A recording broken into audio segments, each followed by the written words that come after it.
Here we go, councilors. I'd like to call this June 20th session of the Holyoke City Council to order. The clerk will call the roll and record those members present.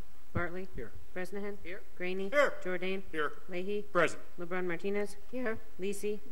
Lopez. Here. McGee. Here. McGivern. Here. Roman. Here. Sullivan. Here. Tallman. Here. Bacon. Here. Valentine. Here. All rise for the Pledge of Allegiance, please. I pledge allegiance to the flag of the United States of America and to the republic for which it stands, one nation, under God, indivisible, with liberty and justice for all. God bless America. And the city of Holyoke. And the City Council.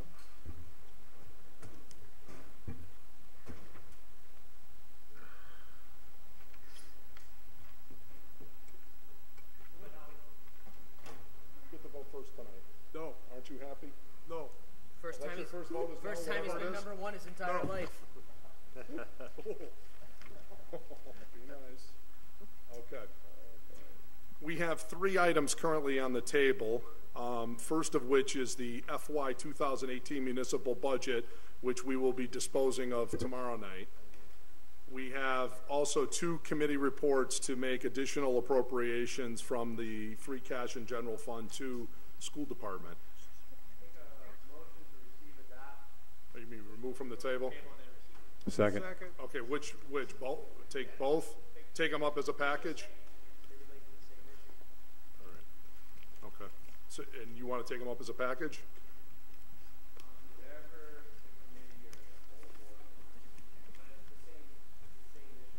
Right. Okay. There's a motion to remove from the table item number 2. I guess we'll start there. Unless you want to do it as a package for 2 and 3. Huh? I was going to, oh, yeah. Well, I was going to do that after this. That's okay. Fine. Thank you. So the motion on the floor is to suspend the rules to go to items 2 and 3. And take them off the table. All right. All in favor? Aye. Opposed? So moved.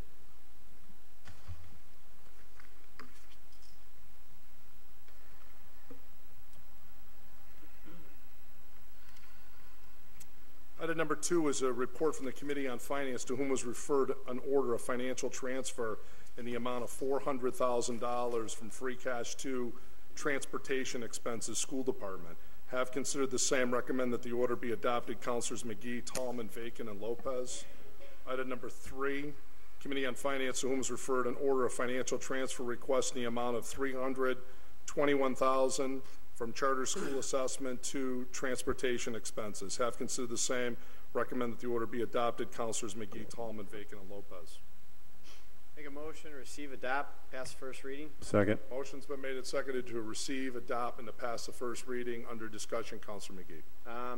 Also, I'd like to make a motion to suspend the rules to allow Anthony Soto from the school department to speak if anyone has questions. Second. We include in the suspension our auditor. Do that as well. Sure. See you here, the auditor. Okay. All right. They left. We left. We can. All in favor? Aye. Opposed? So moved. All right. So, as we all know, with the school busing, they had a shortfall. In essence, the $400,000 from free cash and $321 from the charter assessment, which we took, I think it was $300,000 from charter assessment to pay the unemployment. So $721 is to pay the outstanding amount owed to the busing companies for the school department. As we learned when we did the budget last year, Dr. Zweig said it was not properly funded, and he didn't know where to get the money because he knew it was going to be a shortfall from day one. At that time, it was a little over $800,000. It's now down to $721. Not a huge drop, but the numbers are the numbers. Anthony Soto is here. Just as a history lesson, this was in finance. It was referred out. It was referred back. We took it up again. We had Mr. Sullivan from the Board of Education come in to discuss net school spending and everything else that we had questions on. It was referred back out last meeting, and then it was tabled again. So this is the 3rd time around for this. It's nothing new to us. With that, if I have any questions, I can answer them. If not, Anthony Soto is here. Yep. I believe the other question we wanted to ask why it was tabled the last time was, were these dollars being reappropriated within the general appropriation of the school department that had already been made? That is the $64 million-ish money that we had already appropriated to the schools. It was since determined, since the last meeting where this was tabled, that this would be $721,000 in additional monies appropriated to the schools, that these are monies that would otherwise be provided to the general fund and to free cash. In fact, $400,000, the first appropriation, is coming directly from free cash. Those are general fund city dollars. The second appropriation is to take money that is earmarked for what would be the general fund, to give that in addition. So that is to make a new commitment to the schools, $721,000. And I guess that tees up into my question, Mr. Soto, since you're with us, you might want to come up to the microphone. Is the school department busing contract going to be going down in this coming fiscal year? Or is it going to remain the same as the current fiscal year, where you're asking these monies for? If all were to remain the same, all services were to remain the same, our budget or our ask to the city would have been $7.8 million. But we did work with a consultant to review our sped and review bell times, and we were able to get that number down by about $480,000. The budget appropriation that we are asking for in FY18, we are confident that will fully fund transportation for next year. With no additional appropriation? With no additional appropriation. Okay. So this is a one-time request of an additional $721,000, and obviously this is from a general fund that is scrapped. We have very little free cash, as you know, and this will not go into free cash for next year. So we all need to be aware our free cash will go down by $700,000 with a yes vote on this. So my question, I guess, then is, what resources will you use to pay for this, if not for an additional appropriation from the city? We wouldn't have the resources to pay for the month of June, or to fully pay for the month of June. Okay. All right. And if I can clarify, Mr. President, the 400 from free cash, you are correct. That is an additional appropriation, but the amount that's coming from charter school assessments, that wouldn't be an additional appropriation, because the charter assessments are part of the school's budget. Doesn't show up in the school's budget appropriation, but it is part of the net schools, the amount that determines the appropriation for the school department. So it is really transferring from one school department account to another. All right. But I just want to be clear, these were dollars when they did the estimate for charter school assessment. We've tended, historically, you're correct, that money comes from the state to the general fund. They put it aside in a special account. All those dollars are actually general fund dollars. I just want to be clear about that. Yep, correct. Now, the second part is, you are correct to say we have traditionally considered and given all those dollars as part of the overall appropriation to the schools, as part of the $64 million. So what you're saying to me is that is included in the $64 million that was appropriated for the FY17 budget? Or is that in addition to the $64 million, if I did the math out? It is an amount that we use to determine what the school department appropriation should be in order to meet net school spending. So it is part of our overall net school spending appropriation. When they did the calculation to determine the global budget of $64 million, was this 321 included in that as charter school assessment, or was it not? No, the entire charter assessment budget is not part of that 64. There's about 11 But in fact, it is. When you look at what I've tried to explain a few times is when we do the credits and debits to what is in net school spending and not, we start off by saying that we give generally the whole charter school assessment towards giving towards the 64 million. That's generally the case. Now, we take back certain things like teacher retirement, health insurance, contributions towards the treasurer's office, Charter assessment. all these things, yes. Those do count, by the way, towards net school spending. Yep. And that number tallied out to a little under $64 million. So correct. I just want to make sure that the 321 was included in that. If that's not the case, then that would be an additional. It is. Yes. Okay. All right. So the 321 is, the 400 is not. That's additional. So then we may want to take these as two separate votes because people may want to vote accordingly in that regard. Is there any questions? I thought I saw a hand up over here. Councilor McGivern, did you have a question? Or? Thank you.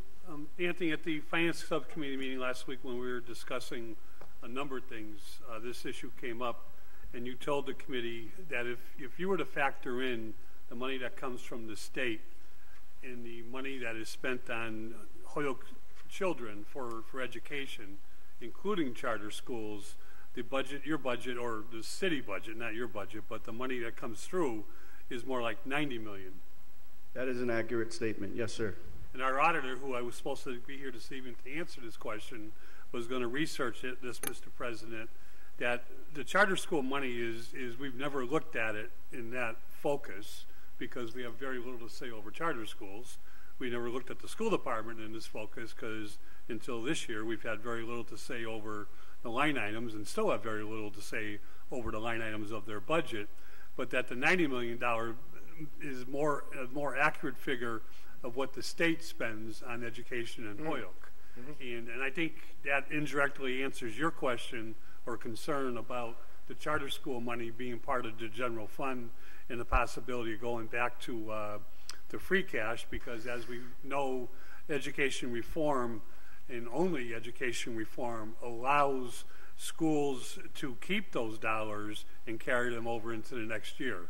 And those dollars from education reform, whether it be Chapter 70 or charter school reimbursement, have never come back to the city. And that's the auditor was going to research that a little bit further for us, but that's the understanding we had when we left the Finance Committee meeting. Right, because when we calculate to determine what goes in the global budget, we give an assumption that we're going to spend, I believe for this one was about 5.8 million was the original number for busing, and then that turned out to be 800,000 more than that. For the busing. Yeah, and then we gave somewhere north of $89 million for the current fiscal year. But we took back city chargebacks, which the school department is responsible for, 25 million, which gave us the 64 million that's in the budget for fiscal year 17. But the charter school, that happens to the charter school dollars also, except that when we look at it, we've never looked at it because most of those dollars are a pass-through that go to the charter schools once the enrollment has been verified. No, you're right. It's just that the state cuts the check to the general fund. I'm not disagreeing with anything you're saying. And when oh no, I understand, but I'm just trying to clarify the difference between the two transfers here. Right. And Jay Sullivan, I think you were at that meeting, said that the city should be aware of those charter school dollars, but it's the Department of Education who oversees them. That's correct. Councilor Graney? Mr. Soto, every year the school department has a carryover that goes from one fiscal year to another. Do you have a dollar figure of what your carryover is this year? The amount we're building into the FY18 budget is zero. We have about 4 more payrolls that are going to hit over the summer. Next week we're going to be in the process of trying to calculate if any carryover is going to be available. And our plan, if there is any carryover available, we did have to make a sizable amount of cuts at the schools this year, which typically we try to stay away from that. Last year we made a lot of cuts to central office and stayed away from cutting schools. But if there is any carryover, Dr. Zreich is very adamant that all of that money is going to go back to the schools because they did experience a difficult budget development process this year. My second question. We owe the transportation company this money at this time? We will at the end of June. And So you do not have the money to pay for it? At this time, no, we don't. Thank you, Mr. President. Councilor Leahy. I just had a couple questions in regards to that. So, you know, we're not allowed to spend money, or we're not allowed to use services that we don't have the money for. I think the only thing that's an exception is snow removal. So where was the money that was indicated for this transportation? Where was that spent? It was never appropriated. Yeah, it was. We gave you $64 million. No, I mean, the transportation, well, They just want more. Yeah, last year at this time, we gave you guys 64, we voted on it. Yeah, we gave you a budget, $64 million. yes, but only a certain amount could go towards transportation if we wanted to meet net school spending. So the amount that was appropriated above net school spending wasn't enough to cover our transportation bills because of the $800,000 cut that we did receive to that line item. Okay. My second thing is, you know, looking down at your budget for fiscal year 17, so the charter tuition it's combined. So school choice. So I'm not exactly sure how much is for charter schools and school choice, but it comes to about $16,700,000. So for kids that are either going to the charter school or going outside of Holyoke, it's coming close to $17 million. That also includes some students that are in out-of-district placements. The numbers are closer to... No, it doesn't. That's the next line item. It says out-of-district tuition, that's $2.5 million.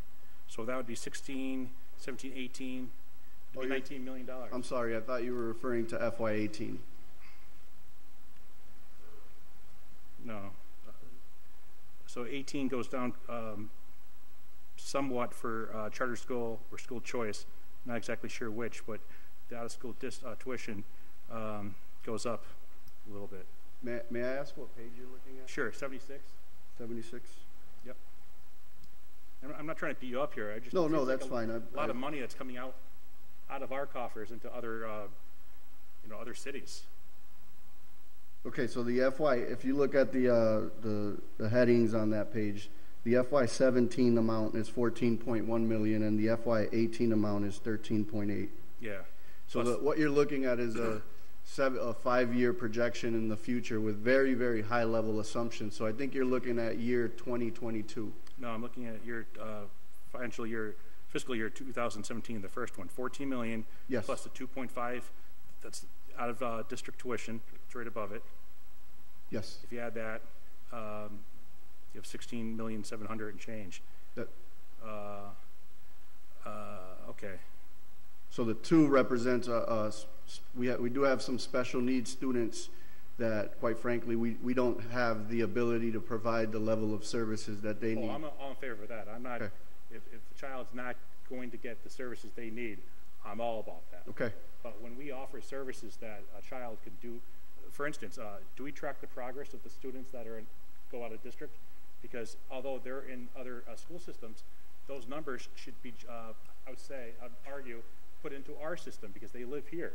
Mm-hmm. So when they say 60% of the children exceed at, English language arts, it should be also the children that aren't in our schools. They live here. Parents pay taxes here. Does that happen? I don't disagree with you, but yeah, that data doesn't count towards our data. Can't get it to count? No. Thank you. Councilor McGee. Mr. President, procedural question. We have 2 guests here for a proclamation, and there might be more questions for Anthony Soto. Could we table this for 5 minutes or 10 minutes to allow our awardees to be recognized and not have them stay over? Second. Yep. Okay. Motion on the floor is to retable items 2 and 3. All in favor? Aye. Opposed? So moved. Okay. Next item up is going to be proclamations. We have 2 wonderful guests, sets of guests from 2 great dealerships that we have, both Gary Rome as well as the Marcotte family this evening. Both will be escorted up by Councilor Bartley.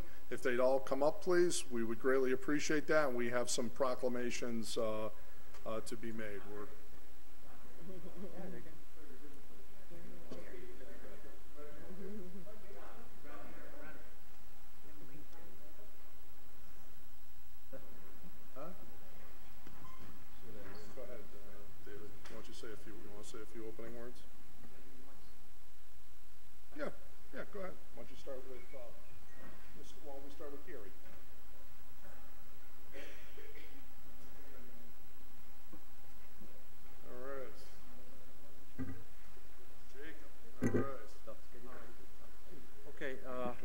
Good evening, everybody.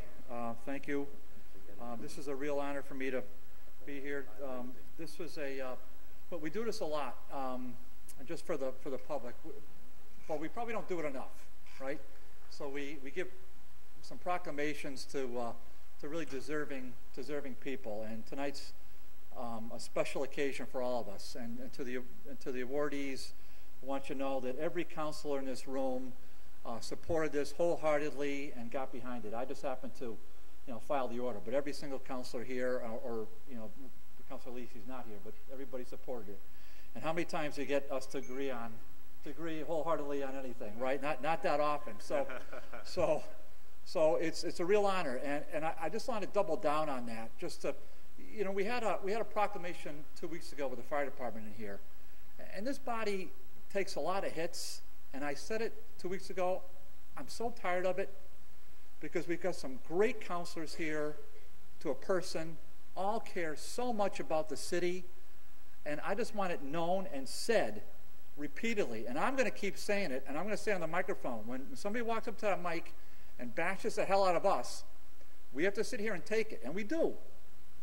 But be prepared for a comeback once in a while, because you're going to get it when it's unfair, when it's unfounded.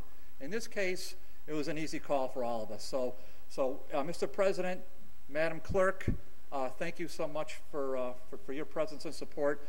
We have two father-son teams from Gary Rome and from Marcotte Ford. They don't need any introduction, but I'm just going to briefly read the resolution, and then I'm going to ask first Gary and Jerry to make a brief remark, and then I'll read the Marcotte Ford proclamation. We'll have Brian and Mike come up, okay? So official resolution, be resolved. The Rome family, in recognition, Jerry and Gary, for your many accomplishments, being a standard bearer of the Holyoke business community for nearly 60 years, and be it further resolved that the Holyoke Council extends its best wishes for continued success. Signed by Kevin A. Jourdain, the president, Brenna Murphy McGee, the clerk of the city of Holyoke, this day, June 20th, 2017. So before us we have Gary and Jerry Rome, and then Gary's son, Jake. So congratulations. Jake, you're first.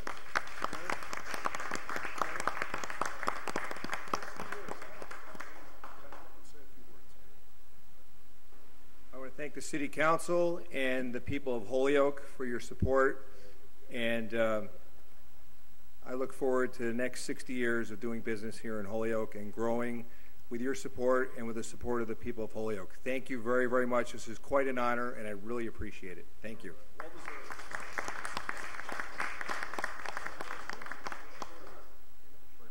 When Gary asked me to come up here, I said I didn't bring a jacket. He says, in 1958, you didn't start with a jacket. But I'm proud of my son. He put a lot of time in and a lot of effort, and he's done a wonderful job. And if anybody hasn't gone up to see his new building, you're more than welcome. And thank you again.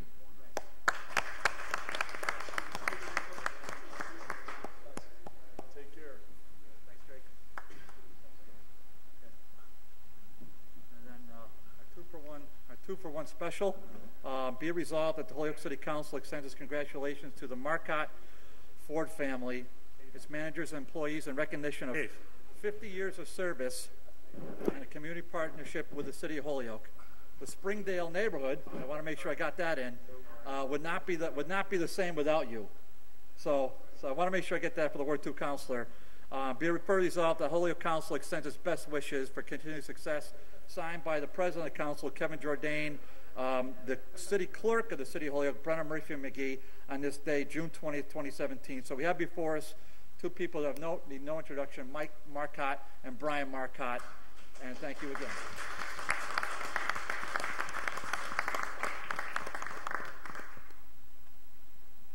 On behalf of the Marcotte family, I want to thank the Holyoke Council for this great recognition. We really do appreciate it. Thank you very much.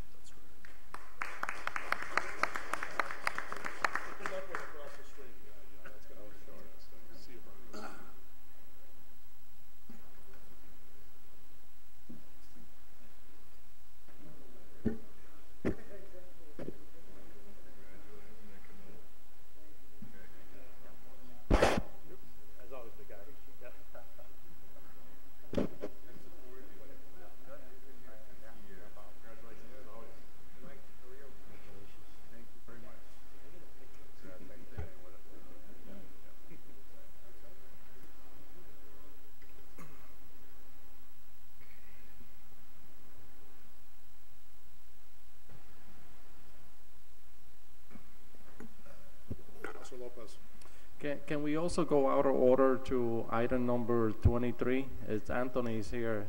That way we can hammer that out. Second.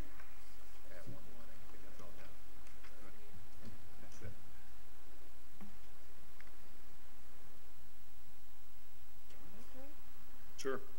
Thank you. From a 3-year to a 5-year term. Okay. You want to do that now, or you want to?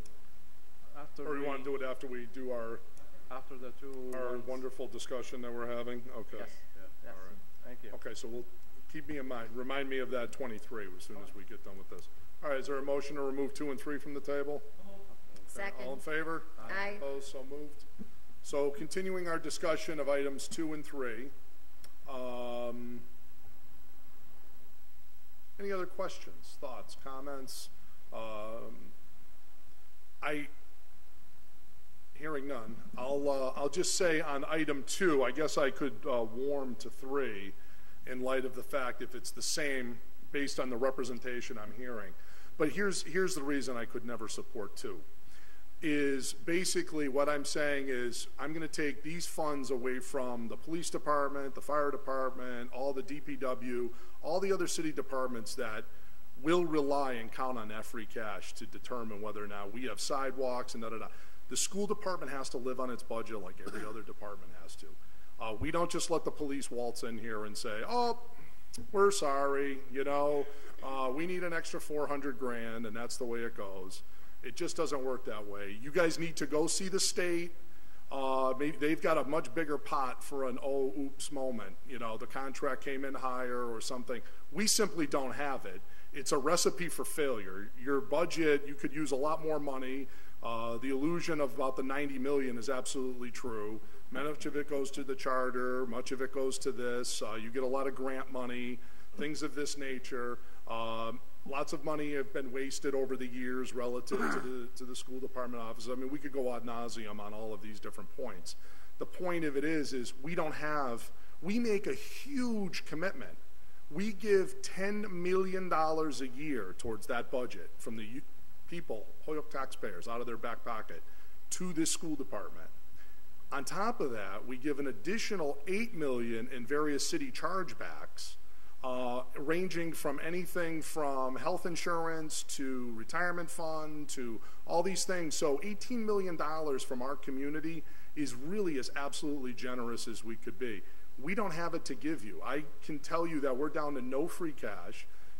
We have a budget deficit already of 1.4. That assumes that there's no more money for snow, any of these other things, and there just isn't there to give to you.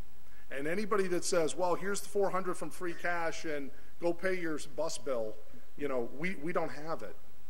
We don't have it. And so I have to be honest with you and say that that's not in the best interest of the Holyoke taxpayers to give you that $400. Maybe something can be deferred. Maybe routes can be changed. There's been talk about you could save $250,000 if you did something different with high school students, blah, blah, blah, blah, blah. All these different things need to be explored. You can't come in, you know, a month or so before the end of the fiscal year and say, this is the way it is. We discussed all this school transportation stuff last June, a year ago. We talked about this was underfunded and that other conditions had to be talked about a year ago. Everything that I said back in June of 2016 has absolutely word for word occurred now. And here we are to ask to say, give me another $400,000. I would be crazy to give you that, crazy, and I would not be doing a good service to the people of Holyoke by giving you that money. So, because we need police and DPW workers and all these other things just as much too. So, that's the Kevin 2 cents on it. While I'll be voting no on 2, I will vote yes for 3 in light of this new information, but there's just no way on 2. Councilor McGee, your thoughts? Can we? So item number 3, just so we can go to that first, make a motion to receive, adopt, pass first reading. Second. Any discussion? All in favor? Aye. Opposed? So moved. Make a motion to pass the second reading. Second. Motion's been made and second to pass the second reading. Any discussion? Hearing none, the clerk will call the roll. A yes vote is on adoption of $321,000 to transfer it from the charter school assessment over to the school department for the purposes of transportation dollars. Clerk will call the roll. A yes vote is to approve the $321,000 transfer. A no is to deny it. Graney? Yes. Jordan? Yes. Leahy? LeBron Martinez? Yes. Lopez? Yes. McGee? Yes. McGivern? Yes. Roman? Yes. Sullivan? Yes. Tallman? Yes. Bacon? Yes. Valentine? Yes. Bartley? Yes. Bresnahan? Yes. Unanimous vote. By your vote, you've approved the $321,000 transfer for the school department. All right, so item number 2, make a motion to receive and adopt in order to keep open the dialogue. Okay. Second. Still on first reading. First Councilor reading. McGivern. Thank you, Mr. President. And I don't dispute anything you said about item number 2, about the financial situation of the city is obvious, both on the city side of the budget and the school department, although I always recognize it as one budget. But I do see something a little bit different this evening that will allow me to vote in favor of this transfer. The transportation costs before us are monies that have already been accrued and actually have taken place during the course of this year as they close out the public schools close out their 2017 year. These dollars are owed. The final bill will be owed sometime in July. The transportation company needs to meet payroll and obligations for their employees, obviously. The one thing I do remember last year is when Dr. Zreich stood before us on the transportation issue during the budget hearings, stated that he told the mayor and told us his budget was underfunded for transportation. And we further reviewed that both at that time, but we further reviewed it more recently with our meetings with the school department and found out that a big reason for this is special needs transportation that is not always controlled, full control by the school department itself. But Anthony Soto and Dr. Zreich stood before us. They have told us on 2 occasions that they are working and have been working on a plan. I believe Councilor McGee is in and on part of this to do transportation differently and to save money. And that to me is a commitment for the future. We've never heard that from any of our outside superintendents when they've come before us. And I mean, Dr. Carbile's tenure, we got no information, quite frankly. Dr. Zayas, we got a little information, but very little in terms of budget. And only when there's a true Hoyoker behind the wheels over in the school departments have we been fully informed about what goes on in terms of both the budget and what their services and commitments are. We have always met net school spending. I know there's been some dispute to that, but even when Jay Sullivan, the assistant deputy for the Department of Education and Finance, was before us, he said if you guys were in trouble, you would have got a letter from me. So he understands in terms of the way a budget works, it's a moving target. Way education reform works, money can be carried over, that the city has always been committed in meeting not only their net school spending, but meeting what is needed to educate the children of Holyoke. This $400,000 from free cash is going to take a bite out of us next year, but if we don't pay it, those bills are still going to have to be paid.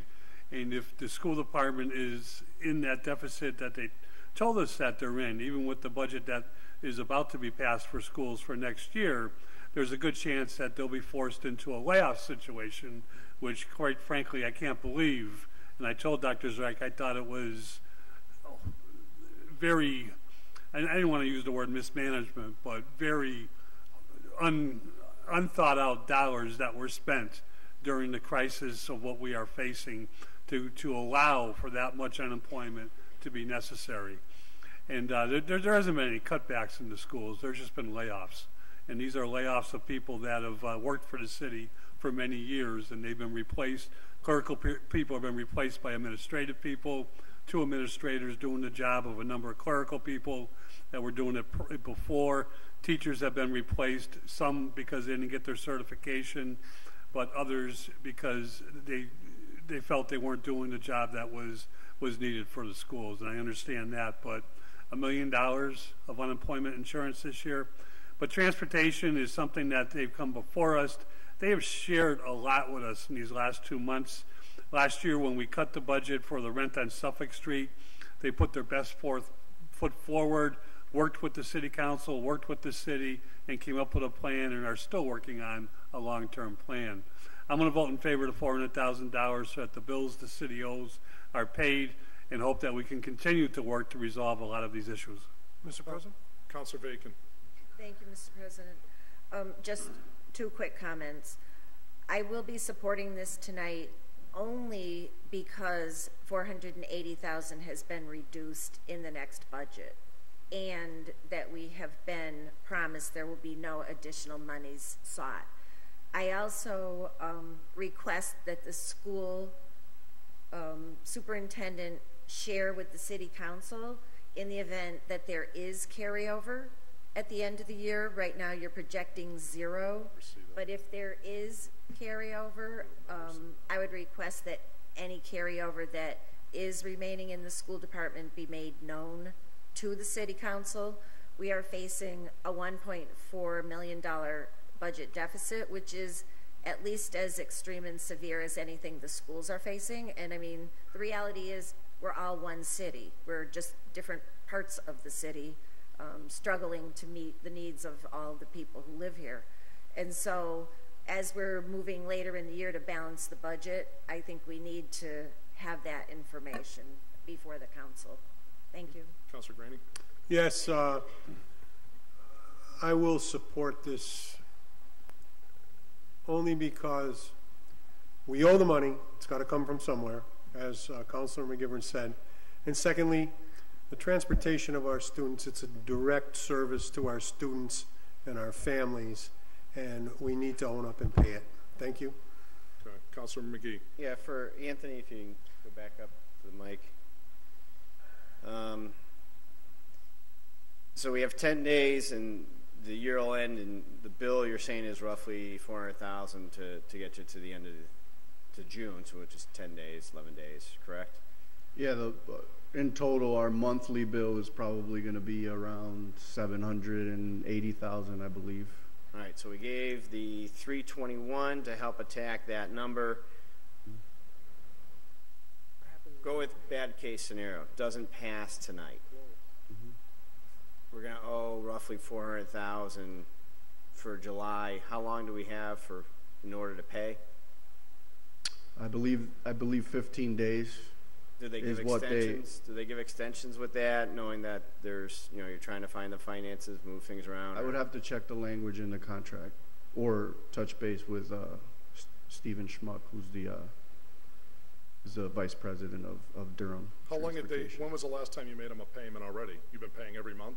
Yeah, we've been paying every month. So you're only 1 month in arrears? So I think we still owe the month of May. That's in process right now. That's more than 15 days. I don't know exactly where it's at, to be honest with you. But I know we're caught up through April. I believe the month of May is in process, but I can go back and check if that's information that the council would like. Okay.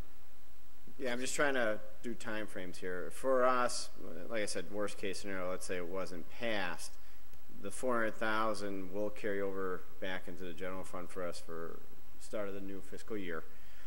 But then we have to wait for free cash to be certified, which in Bellamy said that roughly, and it's a guesstimate, could be about $2 million.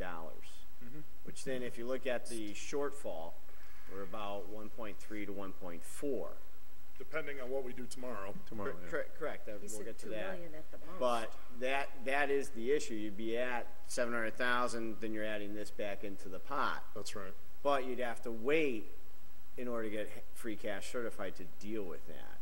And I'm trying to say, well, they could use their new budget money to pay it. Or could you do that in order to address it? Their new allocation in July. And try and cut into the 400,000. Is that possible? It is a possibility. Your auditor might have a problem with that, using FY18 appropriations to pay for prior year bills. I know that he's questioned that in the past, but we've done that. Just need permission of the council to do it, but yes, we do it all the time. Because if you're, where I'm going with all this is, you're saying that you're going to have a reduction in the busing for the up and coming year, about 480,000. If there's anything else we can do, because more time is more ability to think outside the box, and we tackle the busing a little more, can we eat away at that number a little more, which then helps offset this number? I'm trying to do the patching until we actually see where free cash certification will be in order for us to better address the finances for the city. Because if they come back and do any types of cut at the state, the $2 million now really becomes a huge impact. In essence, the question tonight from finance was, where do we stand with free cash? And the number we're throwing out was about 17,000. That is a very serious problem for us. So I'm not saying that we don't want to pay you. It's trying to see how we can move the pieces a little more to see if we can have a little more time to address that. That is a strategy that, you know, we'll be kicking the can down the road a little bit unless we're able to find more efficiencies. As you're aware, we do have a committee. We are looking at things. One of the things we plan on doing is going out to bid for FY19 because we're in the second year of a 3-year contract. So we have one more year, and I'm hopeful that in FY19, I've gone on record and said several times, you know, the city's desire with this contract that we're in right now was to have one vendor. I am not married to one vendor. If we have to go with 10 different vendors because it saves money for the city, I'm willing to manage that. Previous administration, for whatever reason, wanted one vendor, and I know there were some missed opportunities, but we are, you know, that is, you know, that predates my arrival here. That is one of the strategies we plan on employing for FY19 is rebidding the contract and chunking it up into several parts. And if we have to award it in 4 parts, we can award it in 4 parts if it saves money. Yeah, I'm all in favor, and I told you this from beginning to, you came to us in the very beginning telling us there was a shortfall, 800 and something thousand. We knew it. We knew it going into it. We were told we wouldn't have to pay. Lo and behold, we knew we were going to have to if things weren't cut properly, and you tried your best. You're down to what you have, so I'm in full support of, you know, funding the contract. But if there's a way that we can buy ourselves some time, based on, you know, what potentially can happen with the free cash certification, that's what's kind of concerning me, with the numbers being as low as they are. And I think you laid out an option, and I do want to be clear. It's, you know, our transportation, the majority of our transportation costs are students with special needs. We have a federal obligation to. No, I'm not saying not to pay. Let me be real clear and on the record. It is to pay. I'm just trying to buy us a little time. If we can, if you're saying it can't be done, then we'll vote on it. My point on that is there's a whole bigger systematic issue that we need to address over time. Yep. The efficiencies in terms of tiering routes, the efficiencies in terms of bell times, the efficiencies in terms of going out and procuring a new contract in FY19, those things we can do. The challenging part and the part that takes a lot more time is addressing, you know, addressing the fact that we have a really high special needs population, and that transportation has typically always been awarded during the IEP process. That's a whole systematic issue that we plan on addressing, but it will take some time. That's all I had. Well, you know, Councilor LeBron Martinez. I am going to be voting on this tonight, but I also like to ask a question to Anthony in regards to, we have school zoning for most of our children within certain wards, which if they don't exceed over 2 miles, right? Correct? It still stands the same, 2 miles? Yeah, for high schools it's 2 miles. For kindergarten through 3rd grade it's 1 mile, and from 4th grade to 8th grade I believe it's 1.5 miles. So at one point, I think we went through this a year ago, I have a question. This is the only people that I hear being mentioned here, charter schools and our public schools. Are we paying also for parochial schools? How much are we paying for that specific group, for their busing? Parochial schools we do pay for. I don't have an exact dollar figure, but I know that for one of the schools we have 3 routes, and for the other school we have 2 routes. I can certainly cost that out and send that to the entire council, but I don't have that. Cost out too, how much their parents pay in property taxes every year too. Which I know that was coming, but I want to just remind us, just those who are even walkers to our schools, they're taxpayers.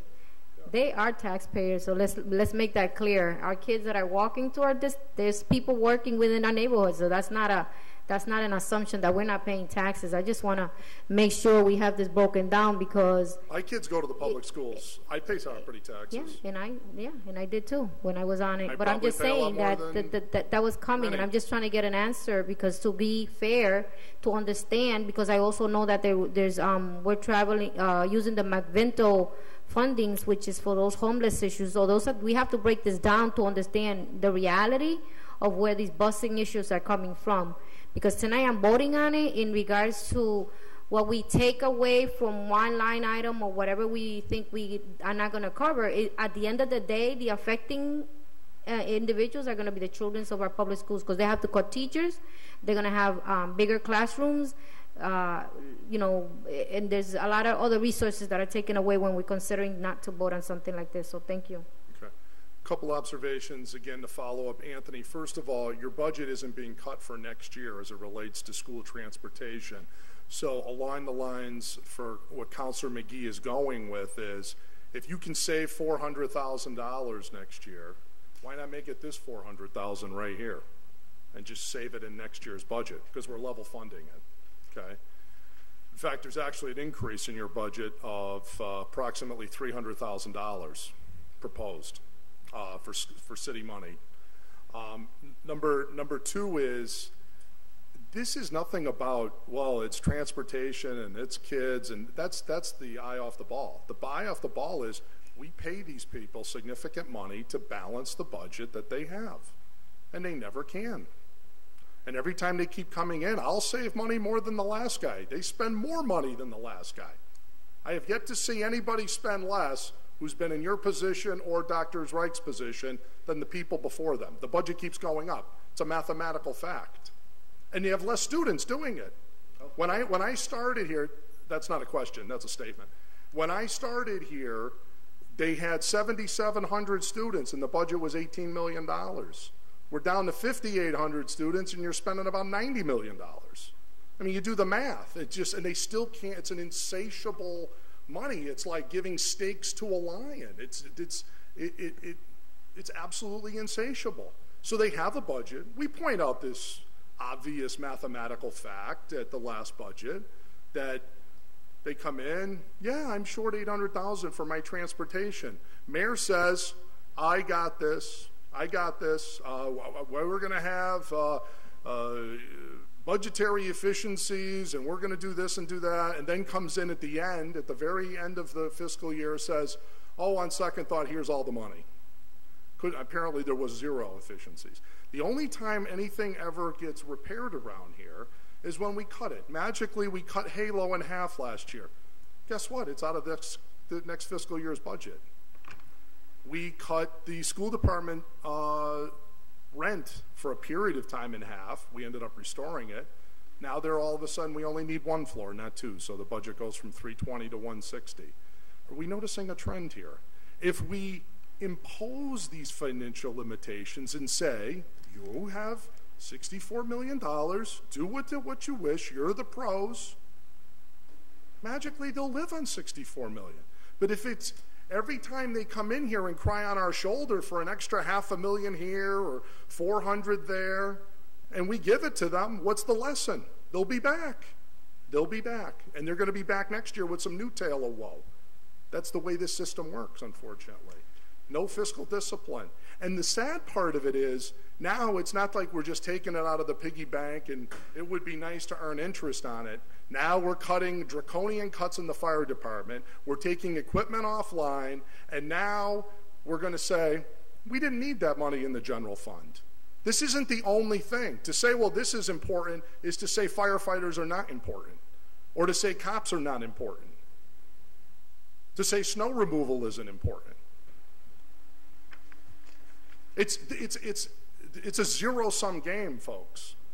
This money that you take from free cash and add it to the school department for what is an abyss of cash that Lord knows where all of it goes with very little efficiency, and that's been going on for decades, to just say, oh, here's another 400 and just take another piece of equipment offline at the fire department.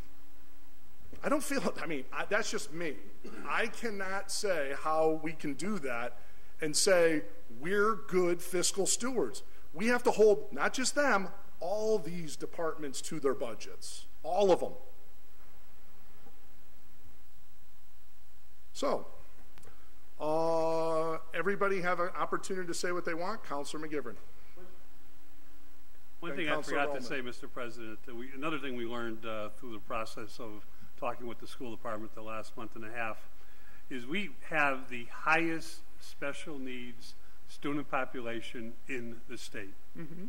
And last year during the budget process and this past month and tonight, we heard Anthony Soto remind us that the state funds for budget for transportation costs on the across-the-board formula does not go by student population, does not recognize one city has a higher special needs population than another. Lawrence, Lowell, Springfield, Holyoke, obvious gateway cities that meet this problem and have to deal with these transportation costs. When Chapter 70 education reform came in, the idea was to be fair to education, to be fair to the gateway cities, because we didn't create poverty. We didn't create low-income housing. We service poverty. We do a job of taking care of low income in many different ways. And just because you move to a suburban community doesn't mean as a Massachusetts resident you don't have a responsibility to funding for that type of need and that type of demand. So what I'm saying is, you know, I understand this is not so much a local issue as it is a state issue. And when our state delegation comes before the DGR committee next time, this will be the #1 thing on my table to get some answers. And when they come before us in election year next year, I want the answers to be a change to that formula. Thank you, Councilor Roman. Yes, Anthony, if you don't mind, I just have a question. First, I would just want to make a comment that thank you for this budget document. It is very in-depth and in detail, and I really appreciate it. So just in looking in that transportation line item, there seems, and again, I understand it includes crossing guards, monitors, it increases in your financial forecast for the next 5 years, and I apologize I wasn't at the committee. Does that take into account this proposed contractual change that you're looking into? I also noticed that at a different point in the budget, you see student enrollment going up within the district, so will that help numbers? So are all those things coming into play? And I know, does this include an increase in hiring monitors or crossing guards, or what is, just wondering? That is just, our 5-year forecast is based on a very high level assumption that our current costs are going to go up at a rate of 3%, which is the, you know, the contractual CPI increase on the individual bus rates that we pay. It doesn't take into consideration if we implement strategies like changing bell times, or if we go out, you know, and procure a new RFP for FY19, if the rates change, you know, go down or go up. It doesn't take that into consideration. It's just doing 3% across the board. And as far as enrollment, the biggest challenge that we have is that our enrollment, you know, has declined over the years, and as enrollment declines, so does our revenue. Our, you know, 87% of the budget of our net school spending amount really comes from state Chapter 70 funding. The rest comes from local taxpayers, but 87% of it does come from Chapter 70, and it's purely based on enrollment. One of the biggest challenges we face in the future is the fact that healthcare costs continue to rise. Our inflation rate for the Chapter 70 formula last year was negative 0.22%. So it was negative. This upcoming year, it's 1.1%, while healthcare went up about 9%. So when those costs are rising and your revenue is not rising at the same rate, it forces us to make decisions, you know, difficult decisions elsewhere in the budget. Thank you. And through you, Mr. President, one more question, Anthony. So I know the district's realigning and going back to the K through 5, and that's the trajected path. That will also assist in helping with costs, correct? Because right now you have middle schoolers spread out throughout the district and having 2 schools for middle school times. Will that help improve? That will promote the opportunity for efficiencies for sure. We have our middle school grade span sizes are very small. So, you know, in the 6th grade, you may only have 40 students. There's, you know, with 40 students, you can't really you can't have 6 teachers to serve those 40 students. But if you have them, you know, if your 6th grade class is 150 students, you know, there's opportunities for efficiencies and consolidating buildings. We do, you know, we're hopeful that you know, that's the direction we plan on going, and we're hoping to have facilities to be able to execute that plan. And we do, you know, if you look at our 5-year projection, it looks like a deficit every year. But if we make bold structural changes like something like that, it promotes opportunities for efficiencies to help with those future projected deficits. Thank you. And to my colleagues, I'm in support, and I kind of have to agree with my colleague, Councilor McGee. I'm in support of paying this bill. I think we need to pay it, but I'm just wondering about the timing and only having $17,000. Granted, it's only a couple weeks left, so I do support getting this bill paid for this fiscal year, but I think I would like to hear about this creative solution that my councilor colleague has. And then with regards to just a notion around that highest, you know, in the state with IEPs, I really attribute that, and that's just my philosophy, and I'd like some research on it. How many of those students are bilingual ed students? Because for me, I think that it was the biggest travesty in the state, and so when my state delegation comes, and I would love to see that bilingual education is brought back. A lot of these municipalities with high Spanish-only speaking populations, their child is misdiagnosed as having special needs because their first language of choice is English, and so when they learn in one language and come here and learn in another, it's really difficult. So I think that the state of Massachusetts is a sad thing that we let bilingual education go, and I do know in working with a lot of those families, it's a language barrier. They come here from Puerto Rico, their child, I know, I have a young girl in my district, AP student in Puerto Rico, comes here, remedial classes or trying to get around an IEP, and so those are the things, if the school department could look into those language barriers and connecting around those special needs. So I thank you, and like I said, I want to hear what my colleague, Councilor McGee, what the creative solution might be, so I don't know what to do either. Can I just clarify one thing, please? Because I did, at the last meeting, I said we were #1 in the state for special needs. I did go back and take a look at that. For any districts in Massachusetts that have more than 1,500 students, we're actually 2nd on the list. But there are a lot of smaller districts that serve, you know, that primarily serve special needs students. If you were to sort in order, you know, of highest special needs, we're actually 33rd on the list. But everybody before us, the only one ahead of us that has more than 1,500 students is Fitchburg. So we're 2nd with any district that has 1,500 students or more. But we're 33rd on the list. There are very small districts that solely serve special needs populations, and I just wanted to make that point of clarity so that the council is aware. I did. Do you know the population of Pittsburgh? It's close to ours. I don't know the exact population, but I sorted all districts in the state of Massachusetts by sped rate, and I noticed that we were 33 on that list, but everyone aside from Fitchburg was like really, really tiny districts. Councilor Bacon. Yes, thank you for that clarification, Mr. Soto. I was just going to note that you had sent that communication to us, and I did forward it to some counselors that were on the committee that you didn't have on that list, but thank you for sharing that. Anybody else like to be heard on this issue? Hearing none. All in favor of passing the first reading? Aye. Opposed? So moved. Pass the second reading. Motion's been made and seconded to pass the second reading. Any discussion? Hearing none, the clerk will call the roll. A yes vote is in favor of transferring $400,000 from free cash to the Holyoke School Department for the purposes of paying transportation expenses. Greeny? Yes. Jordan? No. Leahy? Yes. LeBron Martinez? Yes. Lopez? Yes. McGee? Yes. McGivern? Yes. Roman? Yes. Sullivan? No. Tallman? Yes. Bacon? Yes. Valentine? Yes. Bartley? No. Bresnahan? Yes. 3 yeas, 11 nays. By your vote, you've approved. I'm sorry, 11 yeas, 3 nays. That's what I thought. By your vote, you've approved to give the school department another $400,000. Mr. President, can we go Item to number item 23? Yes, and moving on Second. now to item number 23.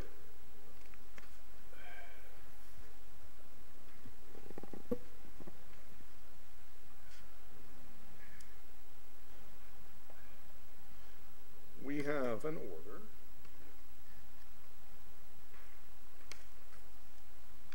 introduced by Councilor McGee. Approve an agreement to change the school department food services management contract from 3 years to a 5-year term. Make a motion to receive and adopt. Second. And do we have the contract? Yes, motion to suspend the rules to allow Mr. Soto to address us on this issue. All in favor? Aye. Opposed? So moved. Anthony? Yes, so we do have a 3-year contract with our existing food service management company. What I'm asking for your support today and is not to actually approve the contract, but to allow us, I think there's bylaws in the city council ordinance that any contracts that exceed 3 years, you got to get approval from the city council first. That's right. We don't have a contract drafted up yet, but I am seeking approval to initiate a contract with a 1-year contract with 4 options to renew. So at any point, we could, after the year, we can definitely pull out of that contract. We're not bound to 5 years. But the reason that we've done this, I've hired a consultant to help. This is the last year of our food service contract. For the last 6 years, Sodexo has been our vendor, and the primary focus has been to save money. And we were in the hole $1.5 million, our food service account was 6 years ago. And we hired them under this model of a fixed price contract, which was to get us out of the hole and get the food service revolving account to start generating money.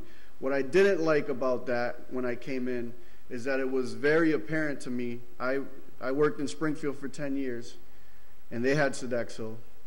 Come to Holyoke, they have Sodexo, and it was light years apart in terms of the quality of the food that we're serving our children and the quality of the program. And the reason is because they were operating under a fixed price contract. We are changing that. We went out to bid, and the fact that in the RFP language we said 1 year with 4 options to renew, that promotes a lot of competition. And we got great pricing. Sodexo ended up winning the bid, but we did change from a fixed price agreement to a cost of operations agreement. And I'm very excited with the new leadership. We have one of the best food service managers in the country. One of the things that they did to get us to select them as awarding them the bid is that they changed their management team. And one of the person that they assigned Holyoke's as an account is really one of the best in the country with these cost of operations. And I'm excited that moving forward, the quality of our food is going to be much better. I promise you will be hearing from Mark Jeffries that he likes to interact with the council. He likes to interact with the community. He likes to get feedback. We went to Morgan School this morning and spoke to some 8th graders who had concerns around the food, the quality of the food. He was there with me. One of the changes he's going to be making next year is right now we have a lot of elementary. All of our schools have elementary menus, so we're trying to serve elementary style menus to our 6th, 7th, and 8th graders because it's a K-8. They're going to be coming in and doing a middle school menu for the middle school kids with middle school portions. They're going to be doing elementary menus for the elementary students. We're going to have a salad bar option in every one of our schools. So in addition to the reimbursable meal that we get. Anthony, we don't need the full, with all due respect, we don't need the full in-depth version of everything to do with the meal program. I wanted to ask you, again, I know you're new. Maybe the council is going in another direction because there's another set of rules for the school department on all these things anyways. But traditionally, this ordinance is in place for the purposes of making sure our departments don't encumber the city in long-term, very expensive arrangements without our prior knowledge. For us, traditionally, how this has always worked is the department head would come in with the contract and ask that after it's negotiated, that we would approve the term change. That we have traditionally not, but maybe there's a new rule. We've never just granted this, in absentia, and you just run off and, go create a 5-year contract. We never know the terms, and we give you a blank check. But, who knows? But that would be my vote to not at this time do it. I would say go, by all means, negotiate the best deal you can. And you'd have to show us, obviously in confidence, because it's a negotiation, that 5 years is better than 3 years and what have you. That's traditionally how it works. But if the council wants to just approve a 5-year contract in advance, that's fine. Councilor Leahy. I was going to say one of the things that I think that would be very beneficial to all of us is getting a contract in order than having an executive session. And that's how we've done it before. But who knows? And I think what you're saying is a fantastic idea. I just think that we should just have something in writing first, and I'm all for it. I know my son Brennan's going to definitely make me ask you. If you don't take away Taco Tuesdays, he won't be happy with that. But other than that, I'm all for it. Yeah. Thank you. Councilor Bacon? I'd like to receive it and send it to finance. Okay. Second. If you have a draft or something, as soon as you get it, I mean, you can go out and negotiate and do whatever you want to do, and we shouldn't hold you up on anything. It's just come in, show us that 5 years makes better sense than 3, and I'm sure the council will vote for it. We want to save money, right? We want a good product. I appreciate your guidance, and I will, as soon as the city solicitor and we draft up the language in the contract, I will bring it forward. And if something changes that, you absolutely need something, then revisit it with us on what you have. Okay, Councilor McGivern. A quick question, Anthony, what's the timetable on this? You have to do it first before September, obviously. Our 3-year contract expires June 30th, but it is the good thing is that it's going to be the same company. It's Sodexo. We're just changing from a fixed price contract to cost of operation. So they're flexible with knowing that it would take some time to actually get this contract executed. We don't even have the language drafted up yet. We did release the RFP. A lot of the language is in the RFP itself. But as far as the actual physical contract itself, it's still sitting in the city solicitor's office. I'm only asking because I think Kevin makes sense on this, in that we will be meeting in the first Tuesday of August. By that time, it might be appropriate for us to look at the 5-year. Unfortunately, except for Taco Tuesday, we cannot be involved in any negotiations. That's up to you folks. That's not our job, nor are we allowed to be, except for Taco Tuesday. Our strictly speaking, we don't negotiate anything. All you're going to do is bring in the contract, and you would have to explain to the counselors why it's better financially. Your department can afford this. Explain why this is a better deal than going with 3 years or less. Yes. And then we vote to give it to you. So that's what the finance committee, I'm sure, would be happy to. And if you can do it by our August 3rd or 6th meeting? Definitely. Something like that, yeah. Whatever the first Tuesday in August is. I'm sure we'd be happy to help you. Thank you. All right. Thanks a lot, Anthony. So I think I heard a motion from Councilor Vacan. Is there a second to send it to Finance? Second. Yeah. Okay. All in favor? Aye. Opposed? So moved.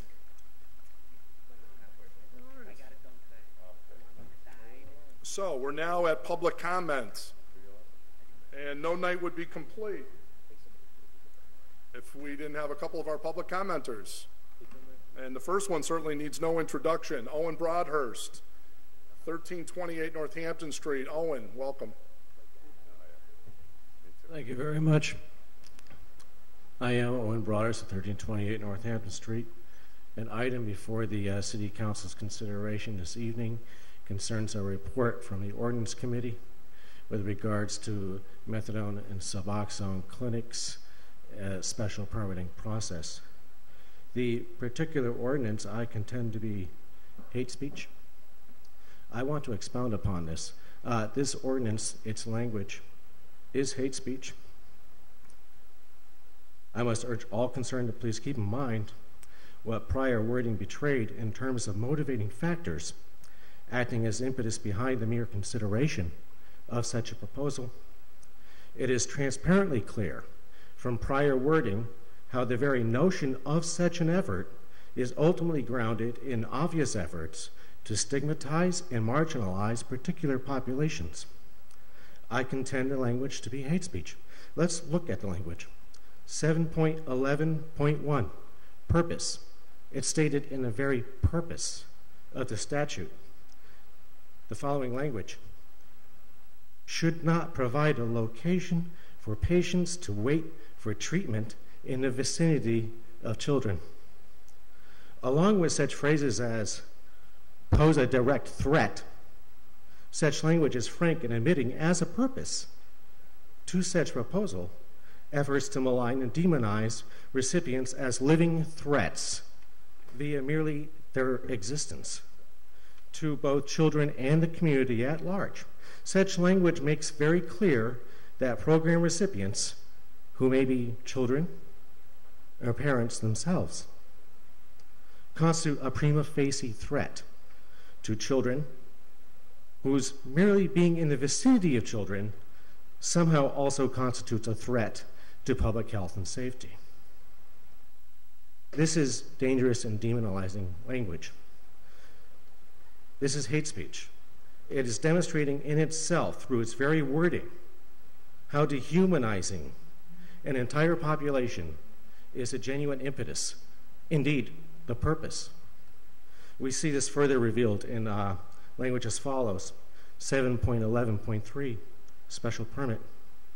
Provide adequate security measures to ensure that no individual participant will pose a direct threat to the health or safety of other individuals.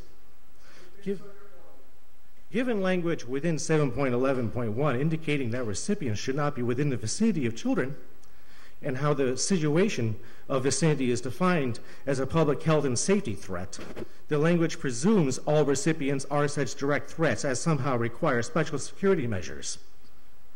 Look at the conditions.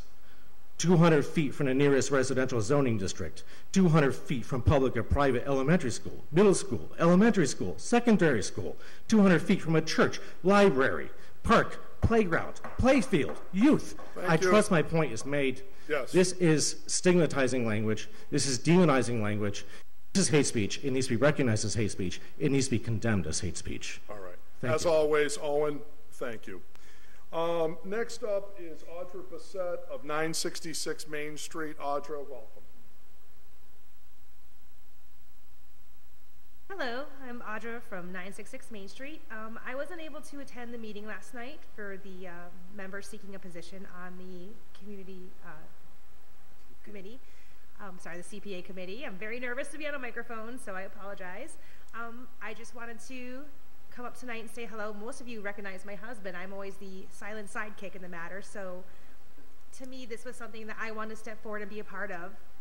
I want you all to know, when it was first brought to me about the CPA from my counselor, I'm not for it. I don't think the city's really in the right spot for something like this, but since it was voted on and we do have it, I want to be a part of it. I want to make sure that we're going to do things that are going to benefit the city as a whole, the neighborhoods, the residents, the children of the city is really where my heart is, and I want to make sure we do it responsibly.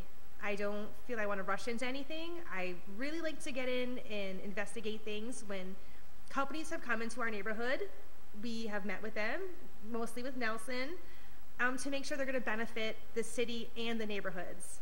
And I think that's very important to make sure we do this together. I'm not coming in with any specific ideas, any opinions.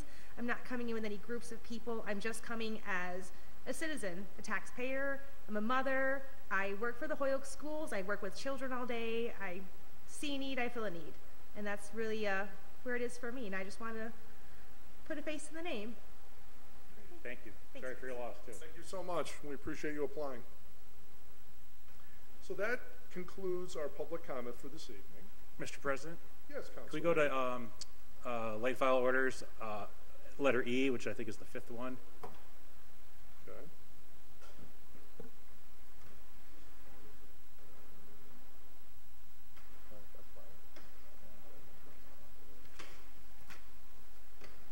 Late file E. Yeah. Pretty deep stack.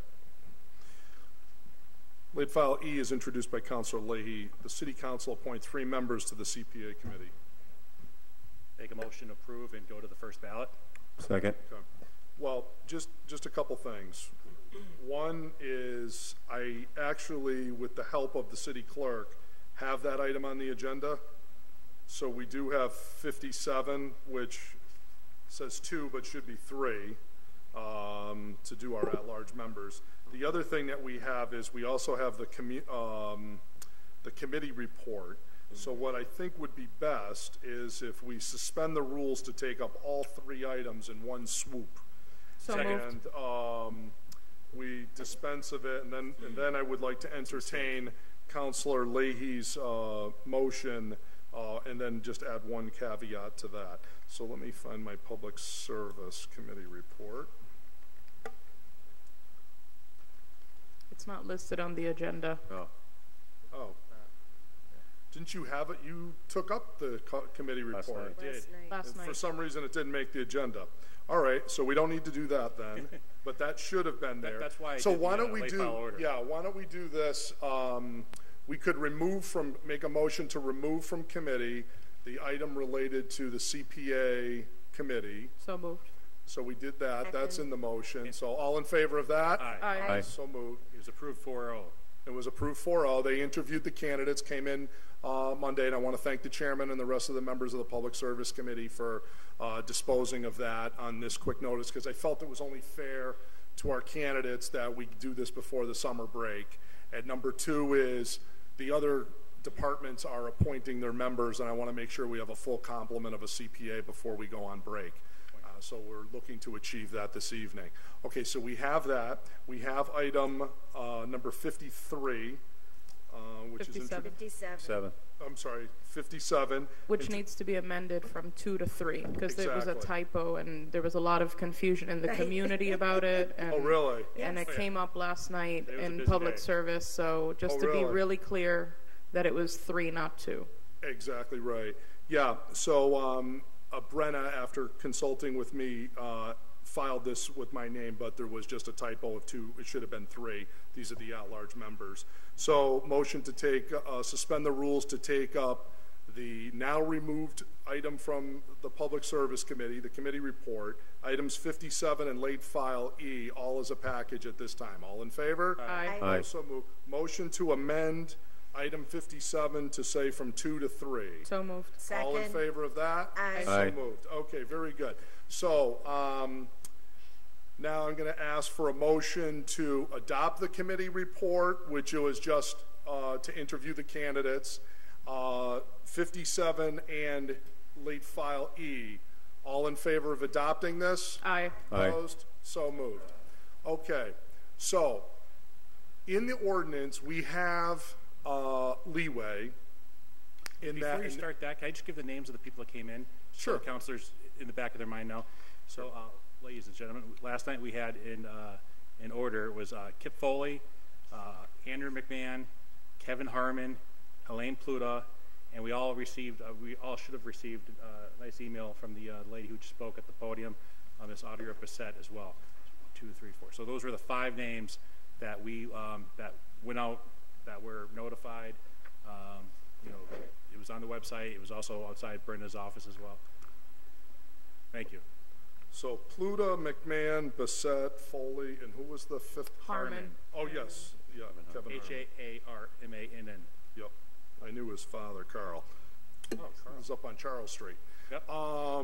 Okay, so those are our 5 candidates. Now, I'm sorry, did you have a question? Yeah, I just got a question. So that means because they got interviewed, this is it. We're closing, we're voting, and there's no chance for no one else to get in? You can vote for whoever you want. You don't have to vote for these 5. These are just the 5 that applied. Okay. It's just like any other city officer. As long as they're eligible, I would recognize your vote. You can vote for whomever you want. Okay, because I think there was a glitch on someone who was supposed to submit, and I don't think he did. On my ward, I'm just trying to make sure, and I'm... All right. Those were the only 5 that we got. Okay, thank you. Okay, so under the new ordinance, we appoint 3 at-large representatives. That's these 3 positions. Okay. You can't serve longer than a 3-year term. That's the next rule.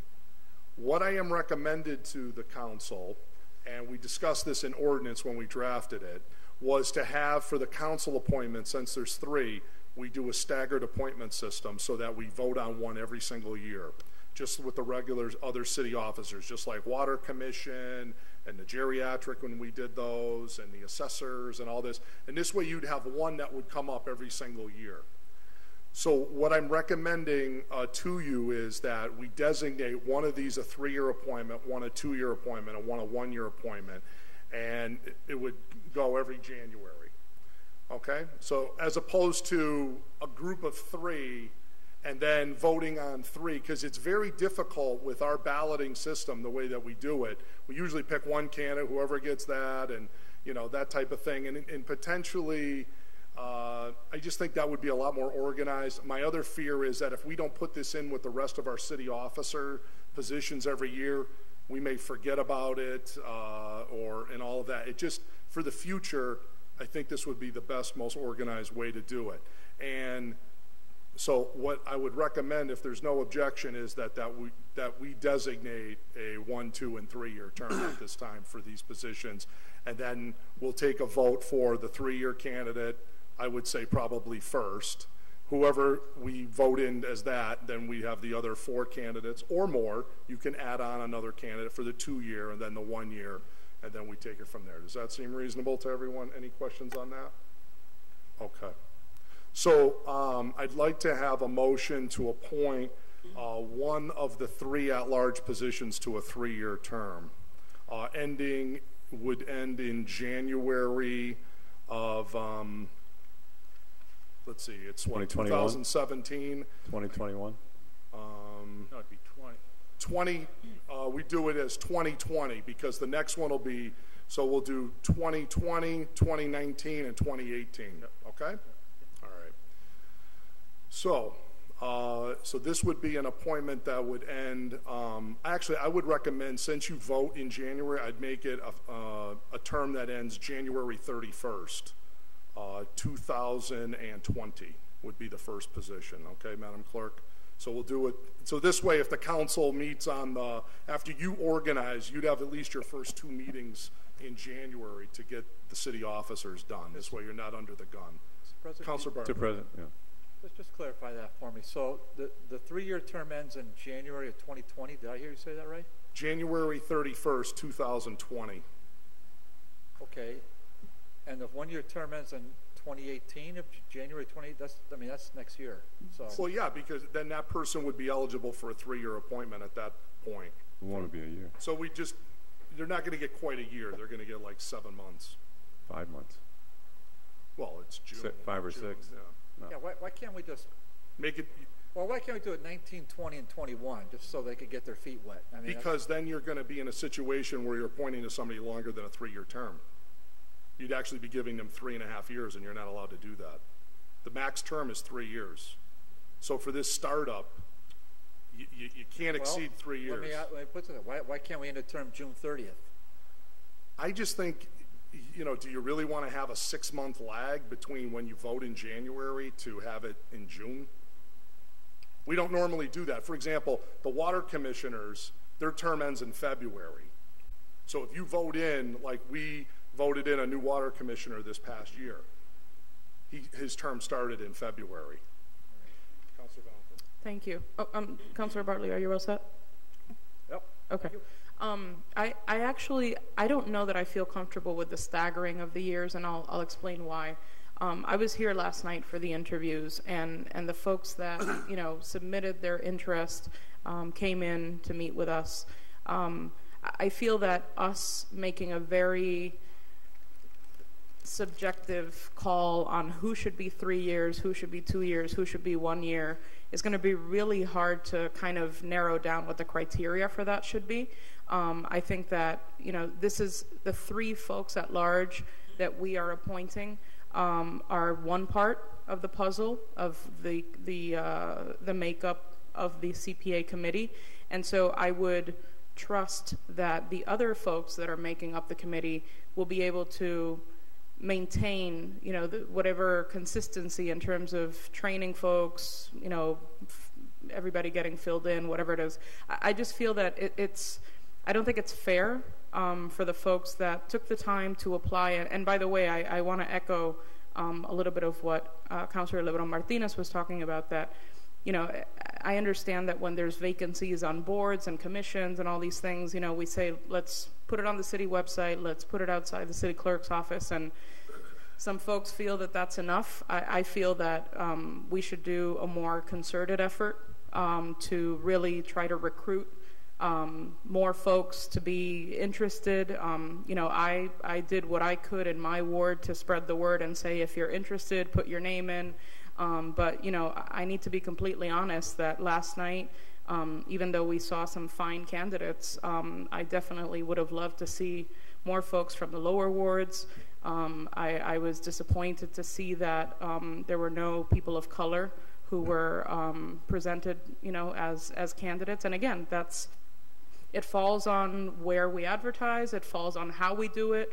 And, you know, I think in government in general, there's this feeling of if you're in the loop, you find out, and if you're not in the loop, you miss out.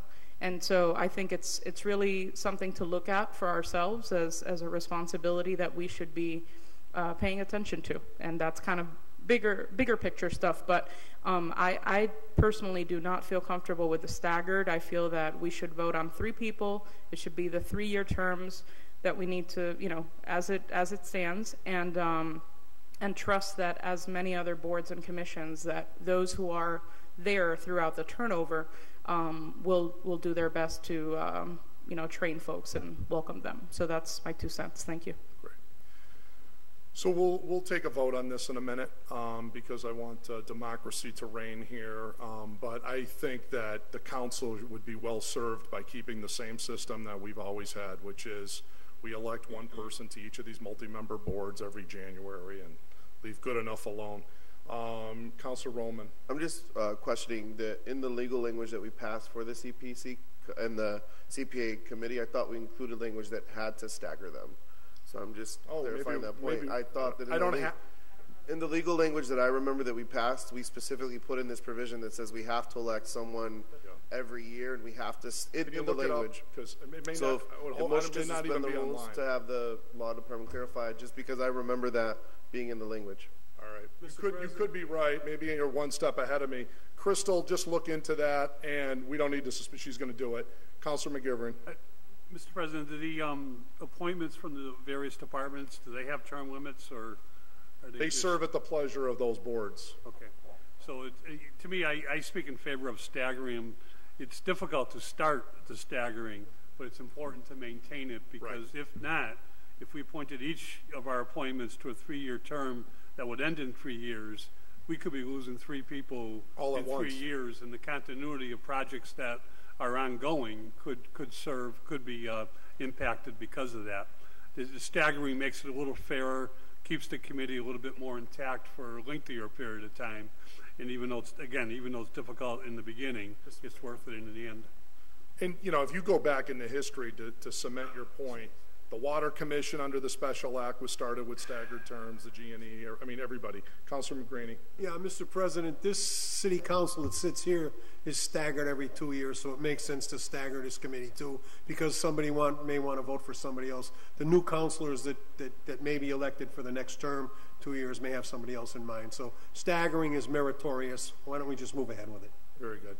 So the motion on the floor is to have terms that end on January 31st of 2020, 2019, and 2018, and that the council will vote for these appointments at this time. Is there a second to that?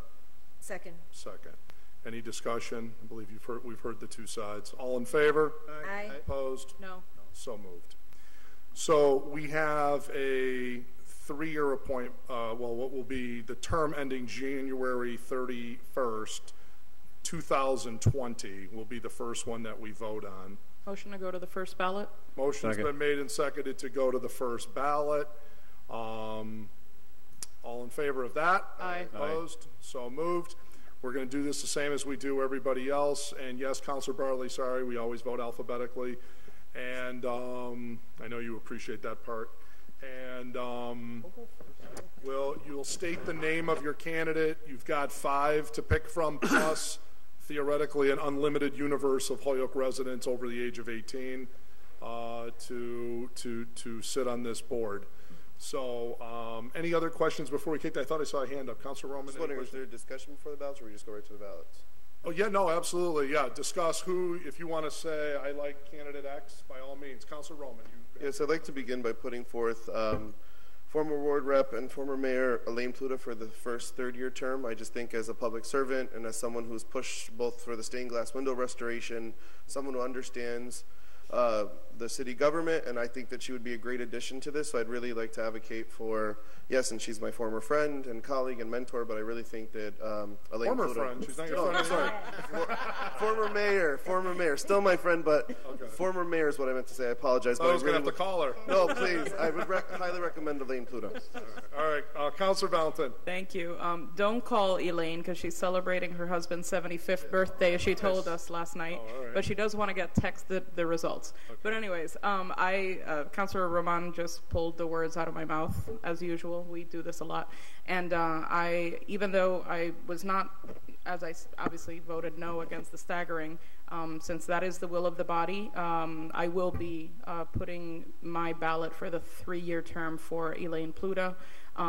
She was one of the folks that came in last night, and I feel that her experience throughout her years here at the city make her the ideal candidate for this 3-year term, and that's why we'll be supporting on this ballot. Should we talk about the other ballots as well, or? Yeah, why don't we save it for who you think's best on the next one? All right, thank you. Thank you, Councilor Vacan. I want to say in the spirit of unity, because the 3 of us hardly ever agree on anything. That's right. But tonight, you can write this in your diary. Yes, the 3 amigos. We all agree. How sweet. Councilor Leahy. Yeah, I'm not exactly sure which one I'm going to vote for first, but I did look up just the first line, and you are correct. It's already in the ordinance. Oh, is it? Yeah, it's staggered. Oh, God. I've outdone myself. Thank you. We had some wonderful people, and one of the reason I'm not going to vote for Elaine Pluta is I think she's done so much, and I think that I would like to see other new people get into city government and volunteer their time. The 3 people I'm going to be voting for in no particular order, because I'm not exactly sure how I'm going to vote yet, but it's going to be Mr. Andrew McMahon, Audrey Bissett back there, and Kip Foley. Thank you. Madam Law Department, could you tell me what did we put in for a term ending? Just want to make sure that's consistent. Whatever that date is, I think now it's coming back to, I think it might have been either January 31st or February 1st. I remember now that it's coming back to me. So I'll What? I have it online. On the certain. She's saying it's on the clerk page. Councilor Graney. Yeah, Mr. President, since everybody is lobbying, I'm going to tell you who my 3 choices are going to be. Number 1, McMahon. Number 2, Elaine Pluta. Number 3, Audrey Bissett. Councilor Sullivan. I'd just like to mention, we know these huge cuts. We're not going to see nearly as much money as we thought we were going to get out of this deal with the state cut in the funding. It's going to make it even more important that the person we select has good experience in grant writing and going after the grant money and leveraging this stuff. And Elaine Pluta has more experience in that than anyone else. So let's keep that in mind also. Councilor McGivern. Mr. President, Elaine Pluta is one of my top 3 in the spirit of trying to get these ballots over as quickly as possible. I will vote for her in the first ballot. Although there were 2 other candidates which I would feel equally confident to vote in the first ballot. But I think if we don't have some type of organization here, we'll be here all evening on three votes that very well are important votes, but very well could take forever with the ballot process.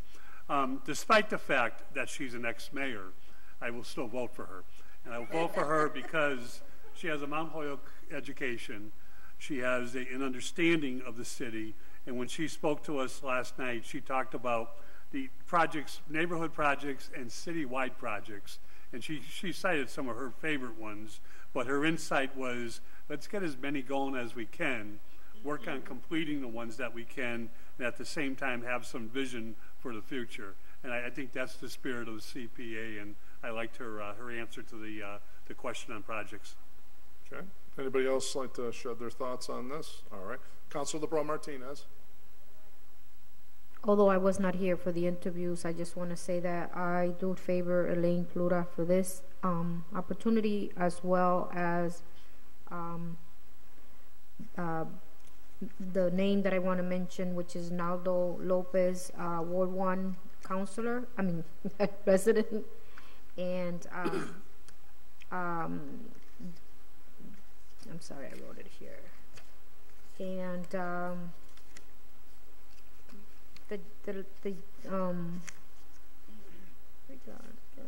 help me. I just lost my names here. Did you say Diosdado Lopez? And Paquet. Paquet. You move the Ward 1? Okay. So those are the three for me. Thank you. That's what she said.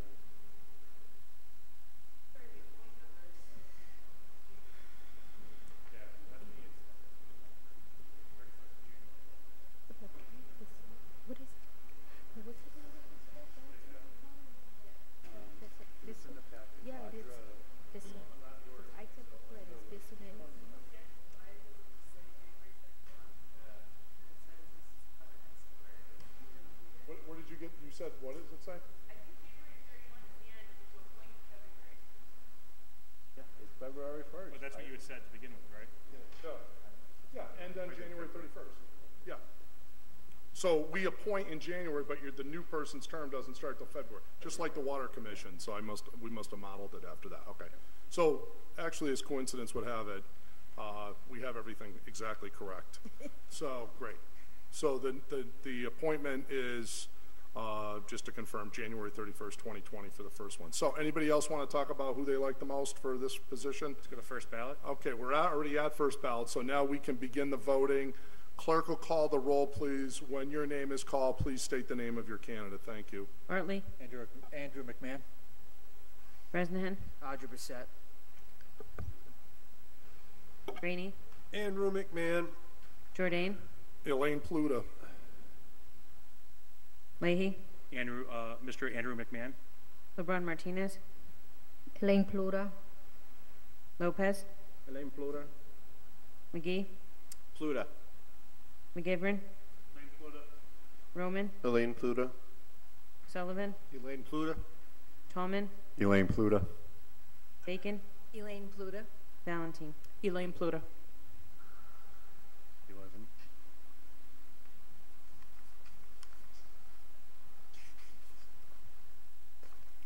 Ten votes for Elaine Pluta, 3 for Andrew McMahon, 1 for Audra Bissett. Okay, Ms. Pluta was elected on the first ballot for the 3-year appointment, or the one ending January 31st, 2020.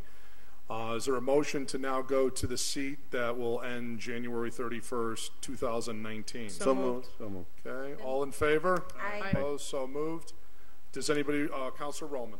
Thank you, Mr. President. On this ballot, I will be supporting my resident, Audrey Bissett, and I'd like to speak just so highly of her. When I first came into office, her and her husband, Paul, helped from scratch. While I was deep into South Holyoke working with Carmen and Jerry, starting up a neighborhood association, it was Paul and Audrey who would call me every night, whether it was a truck issue or anything like that, and they helped really form the Springdale Ingleside Neighborhood Association.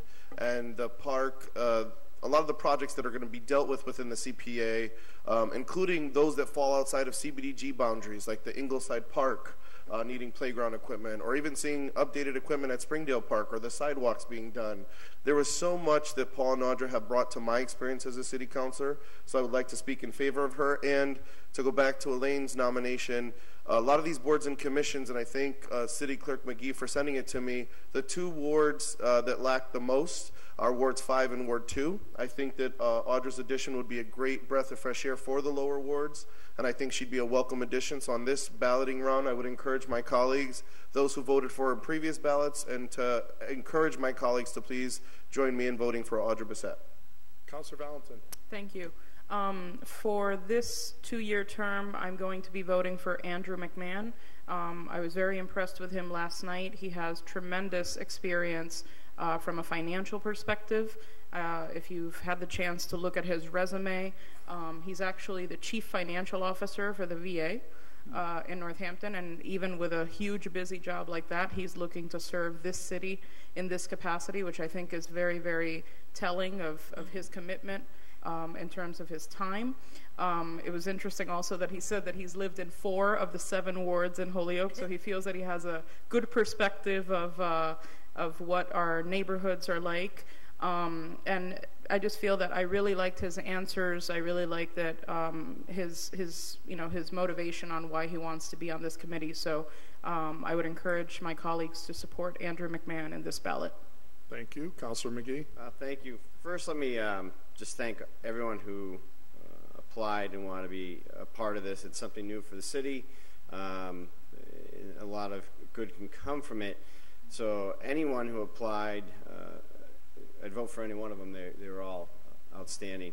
I'm on this one here. I am going to vote for Andrew McMahon. I've known him for quite some time, and I think Josie did a great job in that.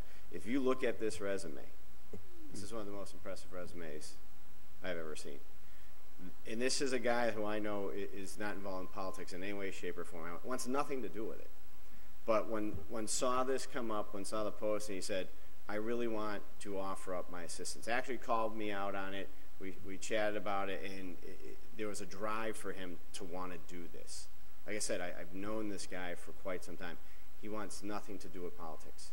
He saw it, he has a passion for it, and if you look at this resume, this is the type of person you want to put in when you're dealing with hundreds of thousands of dollars. Mr. President? So for me, I'm just going to vote for him for those reasons. Great. Councilor Tallman. Yeah, my second-year appointment will be Andrew McMahon. I had I was here last night for all the interviews, and I was very impressed by him, especially with his financial background. And Andrew, I also served with in the military over at Barnes, and he's still serving out there as a part-time person in finance over there. So, what impressed me was talking about his family being here for probably 3 or 4 generations. Has kids in the system here in the parks, and somebody that's willing to work with the whole community and working in the city where, not just one area, one ward. He's looking at helping the community of Holyoke as a whole. So I will be voting for him for the 2-year term. Councilor Graney. Yes, I'm going to support Andrew McMahon. I thought he was very articulate last night, and I believe he's the best candidate for this job. Councilor McGivern. I agree. First, I'd like to agree with Councilor McGee. We have a series of wonderful candidates that have come forward, both those that were interviewed and those that have been mentioned and spoke this evening. I rate the candidates upon the interviews, and Andrew McMahon received the highest votes in my rating. I believe, as Councilor Tallman said, not only his resume, but his interview was one of the best I've heard in a long time. He has a deep understanding of what the job is about, what the commitment is about. He talked about projects, about Scotts Tower, but more about recreation and needs to enhance our recreation opportunities for children and for adults in the city. And he talked about the need to do this to augment the city finance situation, which I think is important. He has a deep one, maybe because of his background, but a deep understanding of how this works in the big picture, and he sees the citywide commitment as being important. But more important, I think he has a vision and an idea that he is committed to doing some of this. I believe he is one of the best qualified candidates that's come before us in a long time, and he will have my vote on this ballot. Any other comments? Go to the second ballot. We're already at second ballot. The talking about it part. Okay.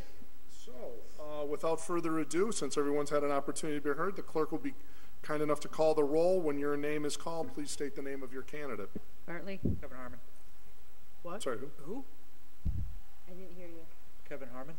Oh, Harmon. Okay, Kevin. That was off. Thank you. Bresnahan. Andrew McMahon. Graney. Andrew McMahon. Jordan. Andrew McMahon. Leahy. Mr. Andrew McMahon. LeBron Martinez. Andrew McMahon. Lopez. Mr. McMahon. McGee. Andrew McMahon.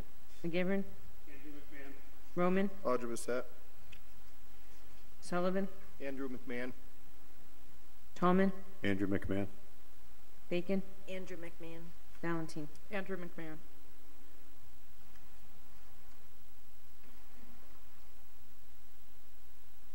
Andrew McMahon, 12 votes. Audra Bassett, 1 vote. And Kevin Harmon, 1 vote.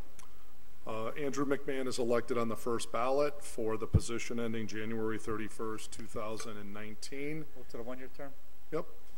Motion has been Second. made and seconded to now appoint the third and final position for the term ending January 31st, 2018. All in favor of doing that? Aye. Opposed? So moved. Any discussions on candidates? Councilor Valentin. Thank you. For this seat, I'm going to be voting for Kip Foley. Kip came in last night and spoke at length about his experience as a former member of HEDIC, and also, which is to me the point that was kind of the selling point for me, he was a founding member of the Community Preservation Act Committee for Hadley. So I think that he would bring some knowledge and some experience that we actually don't have from any other folks, any of the other folks that submitted their names. So knowing that this is about hitting the ground running and setting this up, I think that Kip's experience with the Town of Hadley CPA committee is crucial. So I will be supporting him. Thank you. Councilor Leahy. Yeah, thank you. I'm going to stick to my original votes, and I'm going to go with Audra Bassett. And the reason being is the same reason why I said I wasn't going to vote for somebody the first round. Is this is new, fresh, blood into the city, into the civic engagement. I think this could only bring some positive attributes. I think that she, from what I know of her and from what I've discussed with her, I think that she will be a great asset. So this is why I'm going with Audra Bassett. Councilor Graney. Yes, I'm going to vote for Audra Bassett. I believe that the lower city Holyoke Ward 2 needs a representative on this Community Preservation Act Committee. So my vote's going to go with Ms. Bassett. Councilor Bresnan. I just want to concur with Councilor Leahy and Councilor Graney. I mean, we have a former mayor. We have 5 political appointees that are already on the committee per law. I mean, it'd be nice to get John Q. Public, so to speak, or Joan Q. Public, so to speak, on that committee. Audra we all see her at all the meetings, all the activities. I mean, she's a resident. She's a resident in a ward that's represented well by my colleague, but not represented well by the population at a lot of these functions. And I think she's a perfect candidate for this position. Any other thoughts, Councilor McGivern? I'll be voting for Kip Foley. He scored tied for second, third on my chart. Certainly did answer all of our questions, brings a wealth of experience to the table. I understand, and I serve with him on HEDIC, that he is both a sensitive listener type person who hears both sides of any issue before making a final decision. One of the reasons I also want to vote for Kip Foley is he's a business owner, and the commercial property and business properties in the city of Holyoke, based on their assessments, are paying a lot of money for the CPA. And I think Mr. Foley will give an understanding and a voice to our business community. He understands the citywide approach is important, but also understands neighborhoods are certainly going to be prioritized when projects come forward. Councilor Roman. Again, I would echo that Audra does her homework. I've never seen someone come more prepared for ordinance committee meetings or laws than I am. She's on Muni Code better than anyone, and I think the homeowners equally have that share of the CPA burden as well, and I think she'd be a good voice and an advocate. And I could tell you, as the counselor who was one of the original filers of multiple orders to get the CPA out there, to have someone study and research it as much as she did and understand, I think she'd be a great asset. And I like the fact that I'm hearing my colleagues rally behind her. I really, as the ward counselor, would encourage that Audra Bassett is on this ballot. Thank you. Anybody else? Councilor Tallman. I will also be voting for Audra Bassett. I mean, she's involved in the community. We see her and her husband here all the time at meetings. She's involved in the school system and even bringing her children sometimes here at the meetings, and they're here sometimes at 10 or 11 at night. And being in an area in Springdale that it seems like it's underrepresented, I definitely would feel comfortable having her on this board to help make decisions to the city. Okay. Anybody else? All right. Clerk will call the roll. When your name is called, please state the name of your candidate. Bartley. Kip Foley. Bresnahan. Audra Bassett. Graney. Audra Bassett. Jordan. Kip Foley. Leahy. Miss Audra Bissett. LeBron Martinez. Audrey Bissett. Lopez. Audra Bissett. McGee. Foley. McGivern. Roman. Audra Bissett. Sullivan. Kip Foley. Tallman. Audra Bissett. Bacon. Kip Foley. Valentine. Kip Foley. 7 and 7. Ah, look at this. I voted with every person you endorsed. Kip Foley, 7 votes. Audra It's Bissett, your 7 parting votes. gift. It's your It's second your ballot. charm. It's your charm. Second ballot. Move to second Second. ballot. Okay, motion's been made and seconded to move to the second ballot. And as soon as our clerk's ready, we'll get going. Okay. All in favor going to the second ballot? Aye. Opposed? Aye. So moved. Clerk will call the roll, please. Bartley. Kevin Harmon. Bresnahan. Rainey. Audra Bissett. Jordan. Foley. Leahy. Miss Audra Bissett. LeBron Martinez. Audrey Bissett. Lopez. Audra Bissett. McGee. Foley. McGivern. Kip Foley. Roman. Audra Bissett. Sullivan. Kip Foley. Tallman. Audra Bissett. Bacon. Kip Foley. Valentine. Kip Foley. 761. Yep. Motion to go to the third Make a ballot. motion to move to the third ballot. Second. Motion's been made and seconded to go to the third ballot. All in favor? Aye. Opposed? So moved. Bartley. Kip Foley. Bresnahan. Audra Bissett. Graney. Audra Bissett. Jordan. Foley. Leahy. Miss Audra Bissett. LeBron Martinez. Audrey Bissett. Lopez. Audra Bissett. McGee. Foley. McGivern. Kip Foley. Roman. Audra Bissett. Sullivan. Kip Foley. Tallman. Audra Bissett. Bacon. Kip Foley. Valentine. Kip Foley.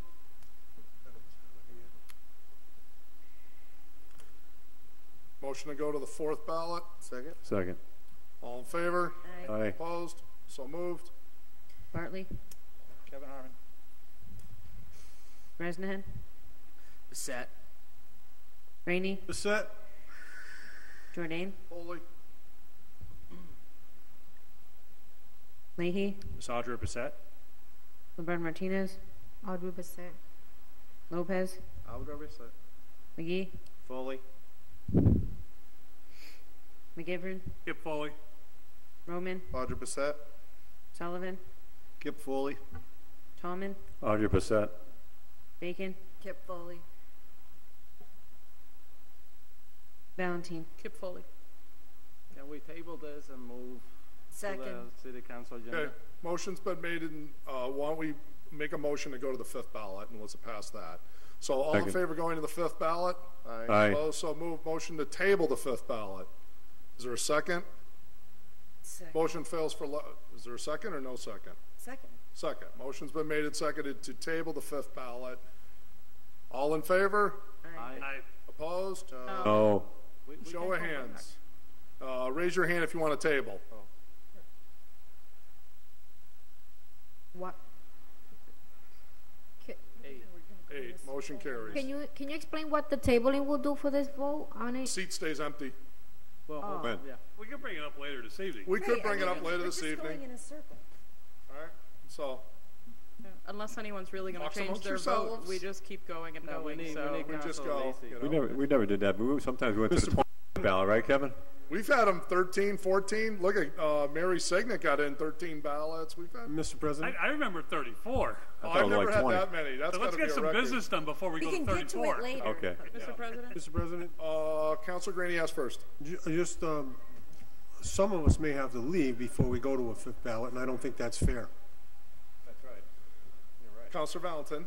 I was just going to say that, I mean, if folks are so stuck to their choice, which I fully respect, I'm not sure where this is going to go. But just, for Mrs. Bissett, who's here. Counselor Lisi would make the difference. Well, that's true. If it was a future meeting. So I was going to say, at this point, if the motion that's on our agenda right now that says that we cancel our summer meetings comes through, we won't be looking at this until at least August. So just for clarification, and I think it's very telling and a huge compliment that this is such a tight race at this moment. So kudos to you and to Mr. Foley for obviously making an impression on us and having us split here pretty much 50-50. So just for clarification that if this goes nowhere else, then we would have to pick it up again in August, correct? Correct. Okay, yep. Thank you. Yeah, no problem. Councilor Brosnan. I will say last night that Mr. Foley said to all of us that were at this meeting that it was no harm, no foul. He wanted to throw his name in. If he wasn't voted in, he was okay with that. He wasn't overly passionate about being on the CPA. We have a resident that has no political affiliation. Okay. I'm going to. All right. Did he not say that, Joe? You were there. Hold on. Did he say that, Joe? On the point of order. No, but Andy, we're not debating anything right now. Did he say that, I'm Joe? not disputing what you're saying. I'm going to recognize Councilor McGivern's point of order. His point of order is the item has been tabled. It's not under discussion. So we're just going to leave it at that. Okay? So that item is tabled. Motion to take items 4 and 5 as a package, please. We happily move on to other items. And first up is item 4 and 5 item as a 5. package. And these are new appointments, so let me just Public service? first of all suspend the rules to take 4 and 5 up as a package. All in favor of that? Aye. Opposed? So moved.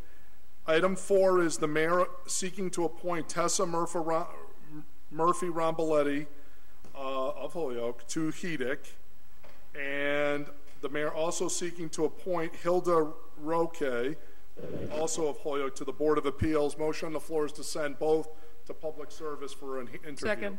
All in favor of that? Aye. Opposed? So moved. Item number 6 is a communication from the Assistant City Solicitor, and this is regarding an ordinance report to be taken up later, which is just the legal form of what the ordinance committee had in fact voted. Do we want to just suspend the rules and take that up now? And just why don't we do 6 and ordinance committee report as a package, which is going to be 13D. So moved. Second. Motion on the floor is to suspend the rules to take up Communication 6 and Ordinance Committee Report 13D as a package. All in favor? Aye. Opposed? So moved. Item number 6 just states very briefly, this is the legal language regarding the communication of the June 13th, 2017 agenda item. This was the change that, at the request of the Park and Rec Department, to change various pay scales of the temporary and seasonal programs. Item 13D is a report of the Committee on Ordinance, to whom was referred a communication from Terry Shepard requesting a review of the miscellaneous pay schedule. Have considered the same. Recommend that the legal language be presented regarding the communication be adopted.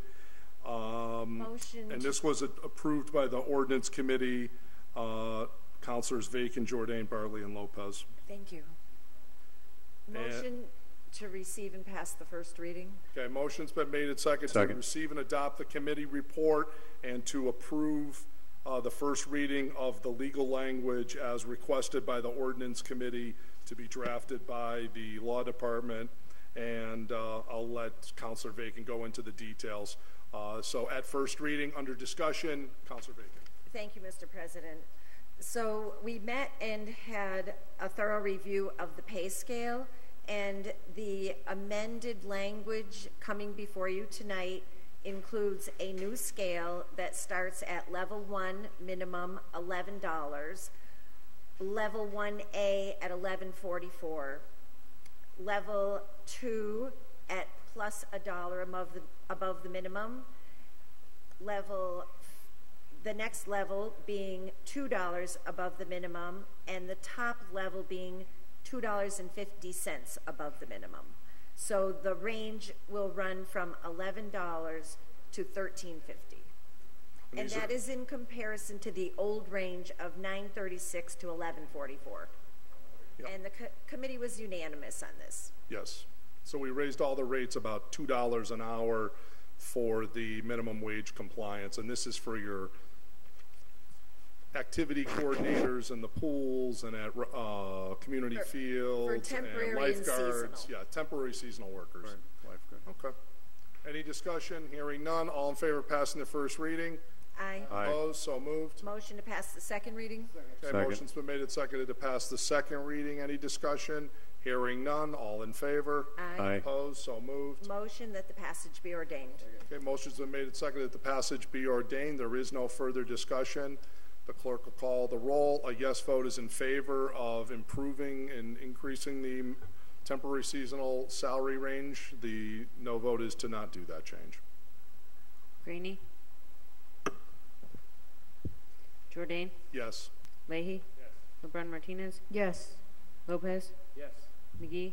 Yes. McGivern? Yes. Roman? Yes. Sullivan? Yes. Tallman? Yes. Bacon? Yes. Valentine? Yes. Bartley? Yes. Bresnahan? Yes.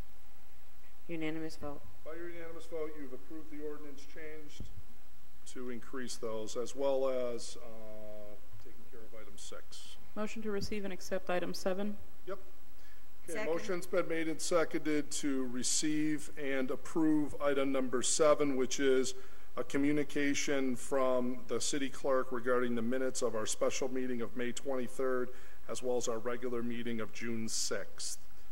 Any discussion on that? All in favor of receiving and approving? Aye. Opposed? So moved. Item number 8. Item number 8 is a communication from the city auditor regarding our state aid and assessments. Finance. Okay, motion's been made and seconded to receive and refer a copy to the Finance Committee. All in favor? Aye. Opposed? So moved. Item number 9 is a communication from the city assessor. It's the Department of Local Services estimates for the record low 15% state match for CPA in fiscal year 18. Motion to receive. Motion's been made and seconded to receive. Under discussion, Councilor Bresnahan. Did anyone get this in their packet?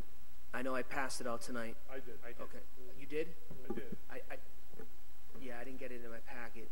I just want to, as everyone knows, I'll take 1 minute out of your life. Everyone knows I was a proponent against this CPA. If you look at the one sentence, the level of distributions for the Community Preservation Chapter will be at the lowest in the program's history. From 2002 to 2007, it was at 100%. It's continued to decrease. I just think that, again, I just want to publicly say that I was not in favor of the CPA. I'm working with it because the public wanted it. But, again, in 4 years, there's going to be no match from the state. I can guarantee you that. Right, and the state is just going to be another tax on the property owners in the city of Holyoke. So, congratulations. Thank you. Repeal in 5 years. Okay, any other discussion? Hearing none, all in favor of receiving? Aye. Opposed? So moved. Let's see, did I stick number 10 with that? Yes, I did. Motion on the floor, communication number 10. From the Office of Planning and Economic Development, it's a letter designating the planning board member to the CPA. Who is Mimi Panich? Copy to public service.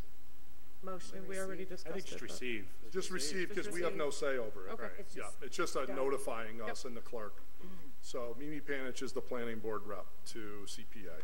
All in favor of receiving? Aye. Opposed? So moved.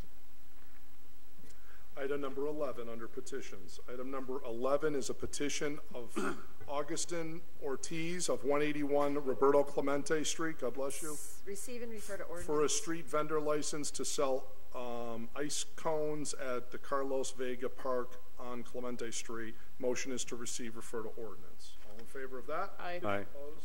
President, just a quick request. Under discussion, Councilor McGivern. Just a request to the committee, if we could have the Parks and Rec Commission or director come in to weigh in on this. Okay. This would be our first request for inside a park. If it's inside a park. Yeah, that's a good idea. Madam Chair, if you could just mention to Ryan to have the park. I just want to clarify, if it's inside the park? It's inside the park, yeah. Okay, but if he's at the intersection at the park like the other ones, then, okay. Thank you. Can I get a number for this guy and see if I can talk to him? Oh, you have, okay, do you talk to him? Okay, good. Oh, yeah, Councilor Roman. I believe it's actually for the sidewalk in front of his building. He lives in the building across the street, but he put Carl's Vega Park. But I spoke with him the other day, and so I've been assisting him through this process because he was out there just selling, and I said you should get it, but you should get it. So he's just following the motions. Okay. Yes. All in favor of referring to ordinance? Aye. Opposed? So moved. Item 12 is a petition of Michael Mastriani for a renewal of a special permit for a home occupation at 12 Waterbury Circle, Holyoke, for his computer consulting business. Motion to approve the renewal. Yep, motion's been made and seconded to receive and approve the renewal. The city departments tell us he's current on all of his taxes and various municipal charges. Hearing no additional discussion, if there were any pre-existing conditions, those as an amendment will stay on. Clerk will call the roll. A yes vote is in favor of granting the renewal, and no vote is to deny the renewal. Graney? Jordan? Yes. Leahy? Yes. LeBron Martinez? Yes. Lopez? Yes. McGee? Yes. McGivern? Yes. Roman? Yes. Sullivan? Yes. Tolman? Yes. Bacon? Yes. Valentine? Yes. Bartley? Yes. Bresnahan? Yes. Councilor Graney, did you want to vote now that you're in the room? Yes. Unanimous vote. By unanimous vote, you've granted the renewal of Michael Mastriani's special permit.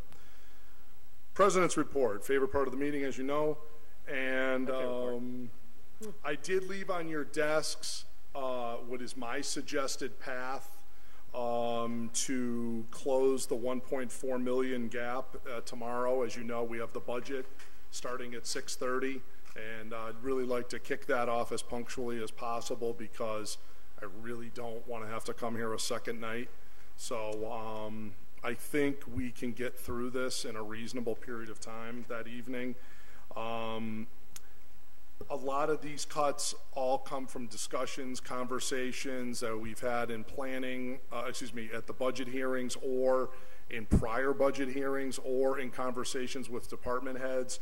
I think all of this stuff is extremely reasonable. I don't think you'll see anything in here that's radical. A lot of these are concepts you've already heard.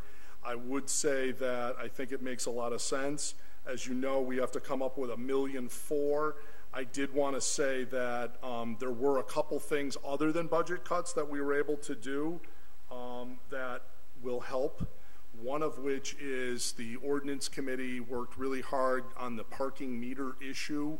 As you know, there was a proposal originally from the ordinance committee out that had an increase in parking meter fees that would have raised about $450. That was endorsed by the mayor.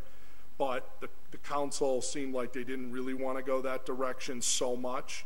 So after having that meeting, we were able to have all of the interested parties related to parking come in. We had a very good meeting, and there was about $250,000 in reductions in expenses and other administrative changes that they could make to raise parking revenue that were non-rate increases. So I thought that was great. Things like, getting some of these meters back online. They had like 53 meters down when really there should only be about 12 or 13 down at any given time. There's a whole list of those different changes that they're going to make. The next thing is there is a very modest increase in the meter rates that is before you for this evening. Ultimately, it was decided to only go up 25 cents on the street and 15 cents on the meter garage, and to make no increase in the monthly garage rates. So certainly strongly support you adopting that this evening. I think that actually came out of ordinance unanimous, and that would raise about $125,000. One of the things that was pretty smart the way they did it was to eliminate in their administrative changes a couple things. One is going to be to eliminate the use of nickels and dimes and to only allow quarters. so that it's basically the same amount of money, but they think that they're going to get additional monies just by the use of quarters according to their estimates. And the rate would be 25 cents if the new proposal goes through every 20 minutes as opposed to every 30 minutes. So it was I thought it was extremely reasonable, and so did they. There is also, hand in hand with that, is an effort to increase the fines for overtime parking from $10 to $25. Apparently this has been that low for such a long time that they're getting people just say, to heck with it, I'll just pay the overtime parking fee, then worry about ever parking and just play their chances on getting caught or not. So I thought those were some great recommendations. So that, believe it or not, closed a big piece of the gap. Those two changes was about $375,000. The rest comes to you by way of cuts. I will say that I actually, in the cuts, there was about $122,000 over. So it gives us a little bit of wiggle room. Use that in what discretion. Because I recognize I'm Kevin and you're you, and you may not vote for 100% of these changes. So even if 90% of this passed, we'd be right pretty darn close to the finish line. So a lot of this stuff you will see are rerun movies from things that we cut. The council did a fantastic job last year on the budget. We cut a lot of stuff that really saved our bacon when it came time to reconcile the budget in the fall last year, that we didn't have to make these massive things. So, you know, I think we're going to have a great meeting tomorrow. I wanted to give this to you today so you had an opportunity to kind of think about it overnight and bring it in, and whatever suggestions you have as well. That'll be great. So looking forward to a great budget meeting tomorrow. Look forward to seeing you all again at 6:30. Question? Yes, Councilor Leahy. I see that Holyoke Medical Center had their ribbon cutting. Now, I didn't get an invitation to this. I'm not sure if anybody else did, but I drove by and there happened to be 500 people there. Came to our houses. All right. I was actually staying in the hospital, so that's probably why I didn't get it, but we did get one? Yeah. It Where came did it come from the hospital. Okay. Just curious. So all the other counselors I asked, you said you didn't get one? Oh. Yeah. All right, thank you. A postal inspector. Yeah. Talk to Mr. Tallman there, Danny. I got one. All right. Okay, we're on agenda item 13. Any other announcements before we go? Any other announcements for the good of the order? Okay, very good. All right, moving on to reports of committees. We're up to 13A. And again, if any of these, oh, how timely. 13A happens to be this meter one. So, report of the Committee on Ordinance, to whom is referred that an ordinance be amended to increase parking fees from $1 to as follows: $1 per hour for meters and garage, 60 per month for the garage. Recommend the order be adopted as amended: 75 cents per hour on the street, 50 cents for the garage. And just to refresh everyone's memory, currently on the street is 50 cents, so it would be 50 to 75. The garage is currently 35 cents, and it would go to 50 cents, so 15 cents. And that was approved by Councilors Vacan, Jordan, Barley, and Lopez. Motion to receive and adopt the committee report and pass the first reading. Motion's been made and seconded to receive and adopt the first reading. Under discussion, Councilor Vacan. President Jordan gave a very good summary in his president's report, so I will not repeat it. But we did have a good discussion. We were able to modify the increases from what the committee had originally considered, and I think this is a reasonable compromise, and they did come in with very good administrative changes that will help a lot. Any other discussion, Councilor Tallman? Yeah, I just had a question. I thought the committee did a great job. I watched this on TV for, I don't know, about an hour and a half. I think you were discussing. I saw the cuts you were trying to make there, and a lot of them went through, and I saw Dan here, you know, explaining things. But the $60, is that what it's going to be, or you said it's... No, that was all eliminated. We did not amend. So we ended up, that was the original proposal, okay, but it was changed to not do any change in the garage. It'll stay $40. And instead of doing $1 on the street, it was changed to just from 50 to 75 cents. And 50 cents for the garage. The original proposal was to do $1. but it was moved to just do 50 cents from the current 35. Because I know we got the estimate with Josh, and I think the original was 30. He said they were already collecting 40, but I think 40 doesn't go into effect until July 1st. Am I correct, Joe?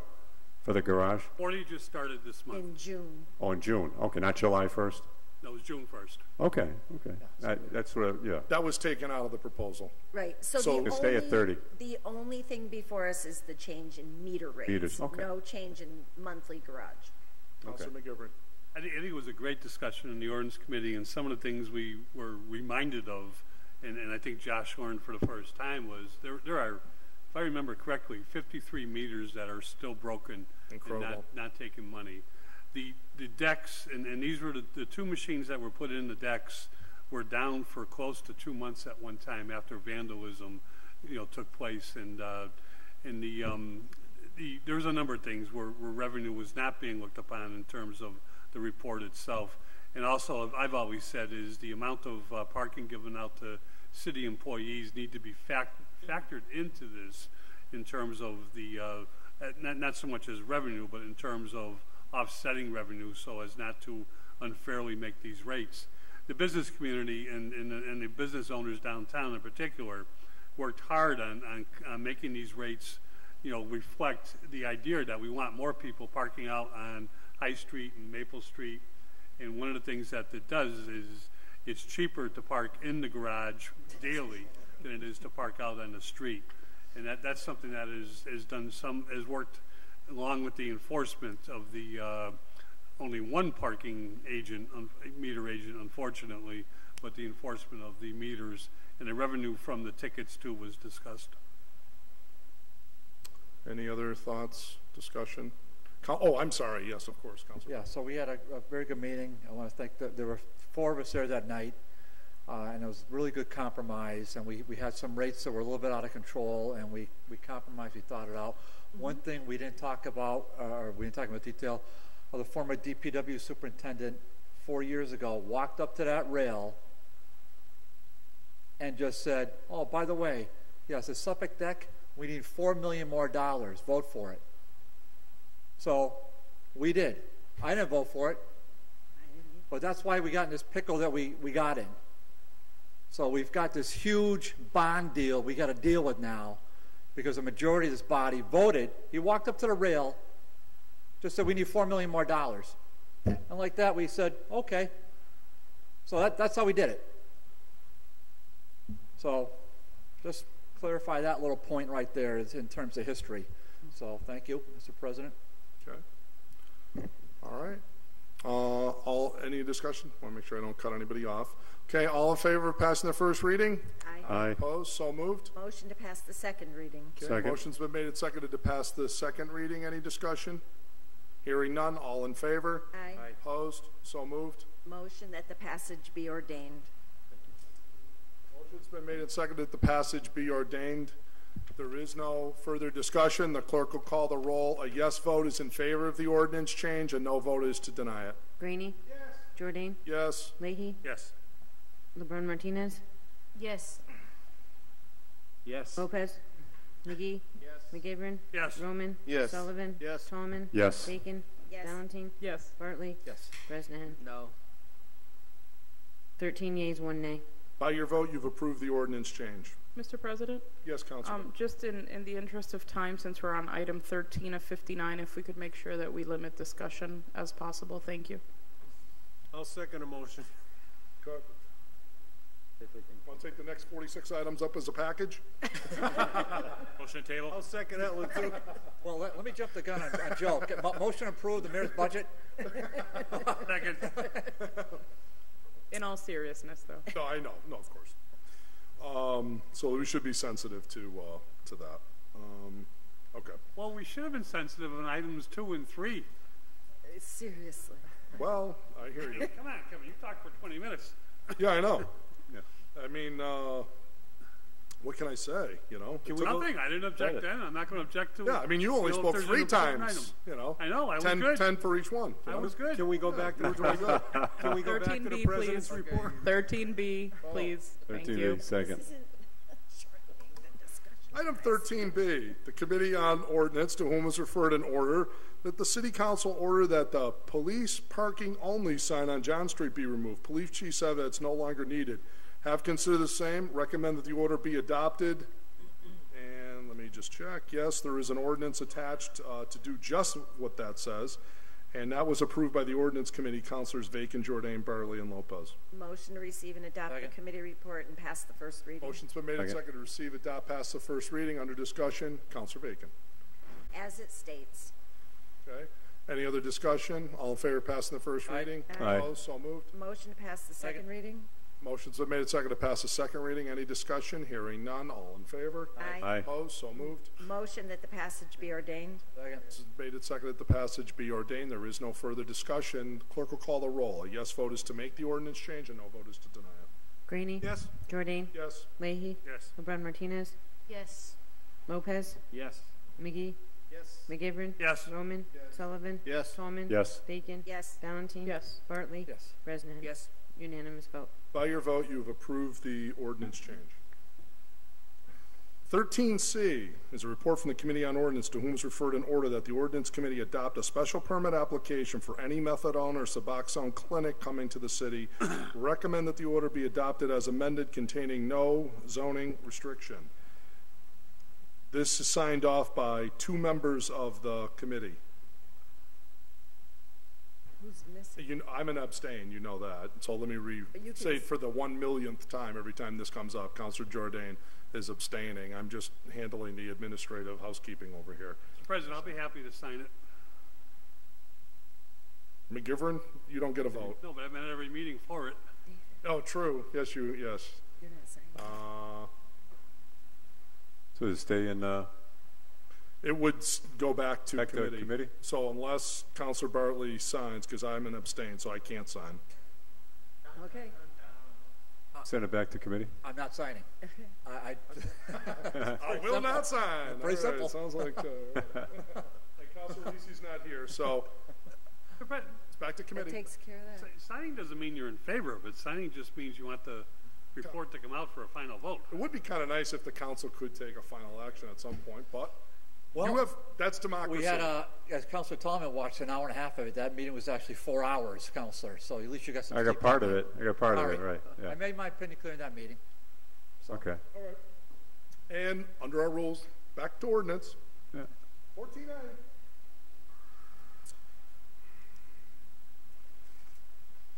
How about Finance Committee reports, 14A.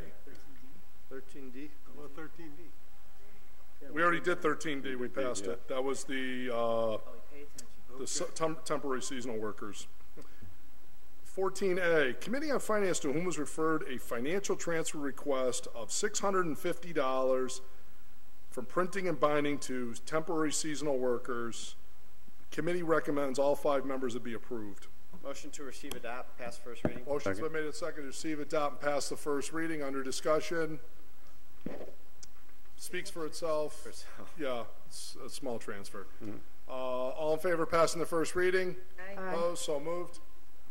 Pass second reading. Motion's been made and seconded to pass the second reading. Any discussion? Hearing none, the clerk will call the roll. A yes vote is in favor of the financial transfer of $650. A no vote is to deny. Graney? Yes.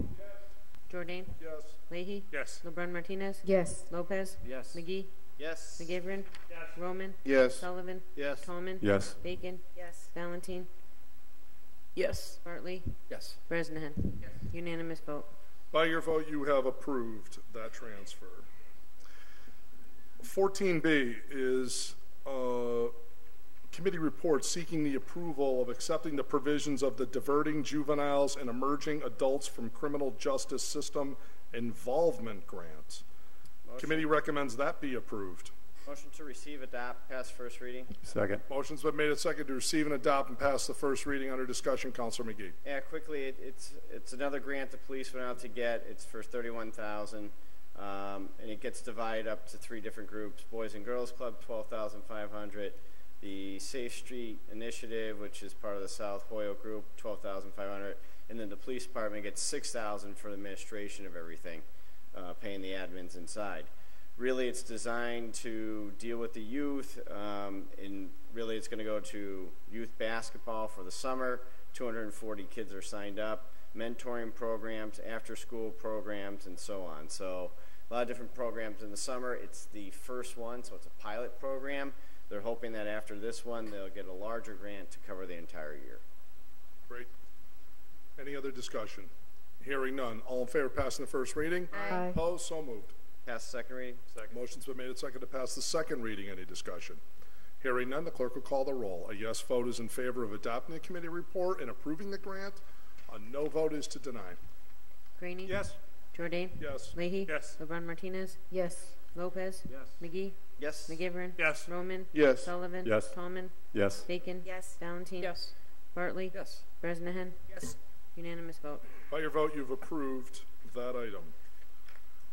14C is a report from the Committee on Finance, to whom was referred a financial transfer request of $258,000 from demo worker, demo supervisor, engineer, heavy motor equipment operator, assistant city solicitor, recreational coordinator, license, software license, to snow overtime and snow removal. Have considered the same. Recommend it be approved. All 5 members of Finance.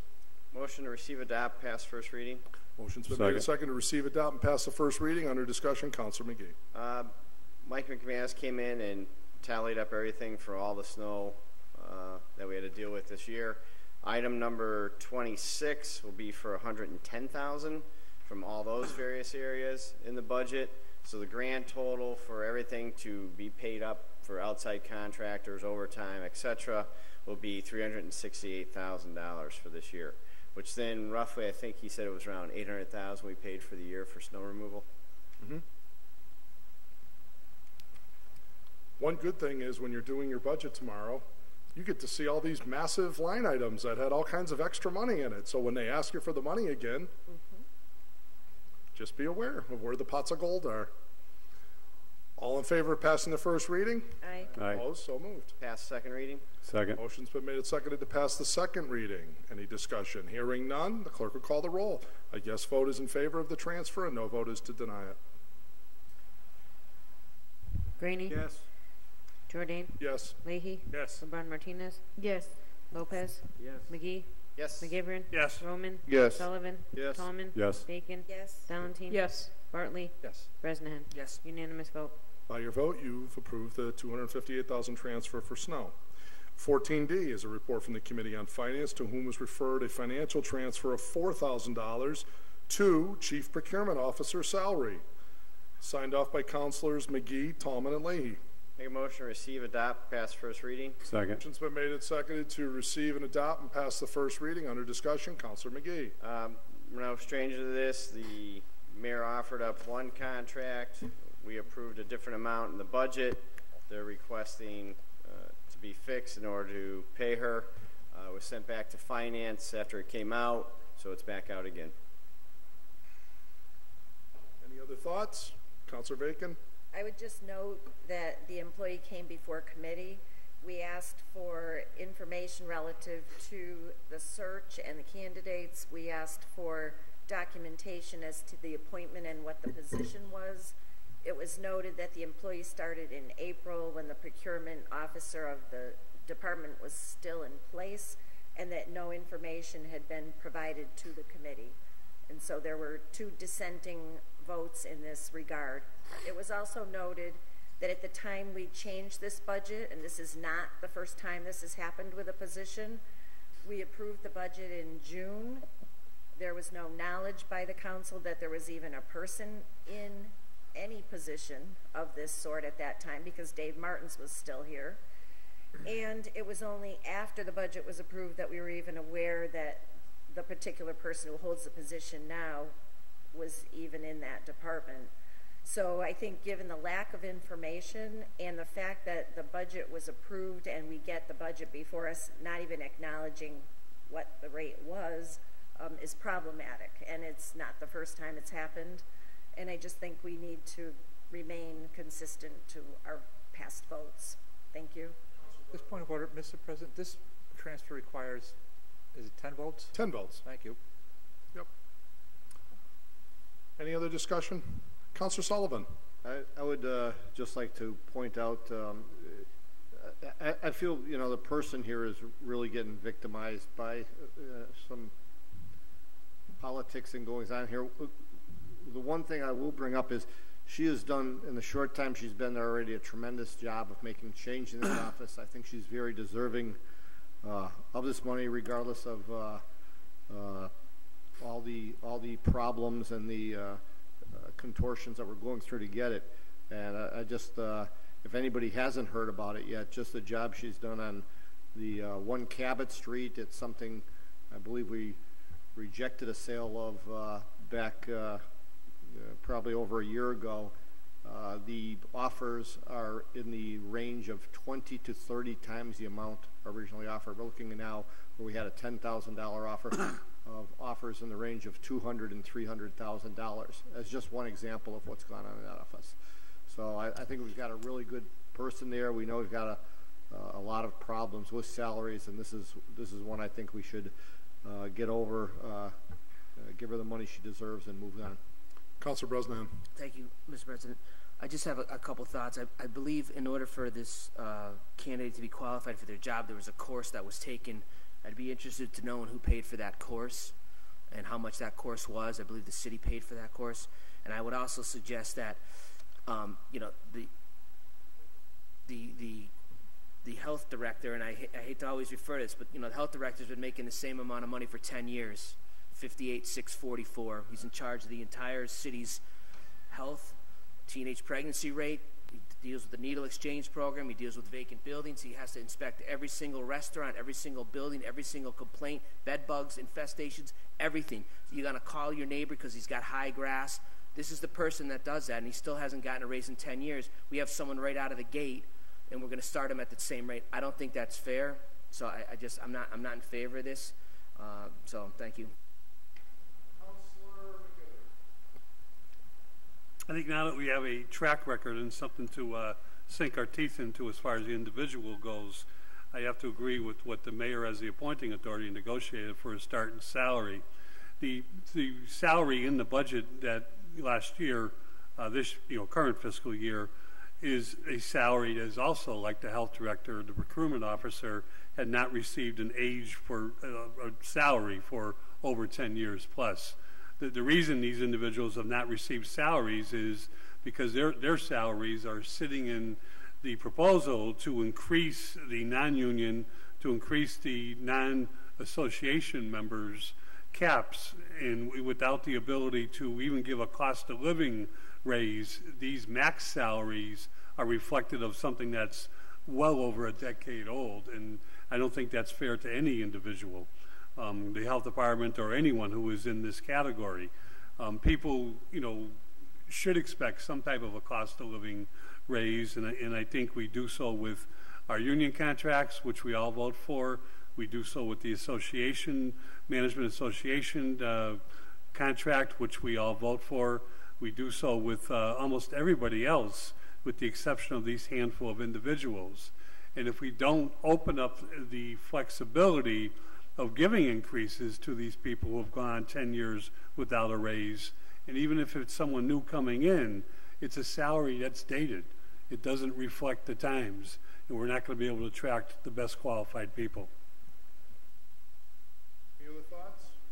Kevin. Oh, Councilor Tomlin. Yeah, this has been going on a long time, and I have to concur with Councilor Sullivan. I've dealt with this individual in purchasing and see the work that's being done in that department. And the mayor set a salary for this person, and it was cut last year of the budget. The individual didn't have the credentials. They do have them now. They went to the courses to do it. Our auditor sat here tonight and stated that to reconcile her pay for the next 2 weeks, she might have to send her home without getting paid for 2 weeks. I mean, that was something that was agreed upon, and here it is at the end of the fiscal year, and he's got to reconcile the books and saying there might not be enough money in the account to pay you. So, I don't know how that's going to happen, but I think this person is deserving of this amount. That's what she was hired on at that rate, and it's something that I think has been gone long enough. If we need communications with the mayor or with the department heads to know a little bit better. I think that's something that we can learn from in this thing. David Martin's was, as Councilor McGivern stated, was in the salary study for 10 years. He could have been making, if that was looked at, he could have been making $65,000 to $68,000. I mean, he was well worth it.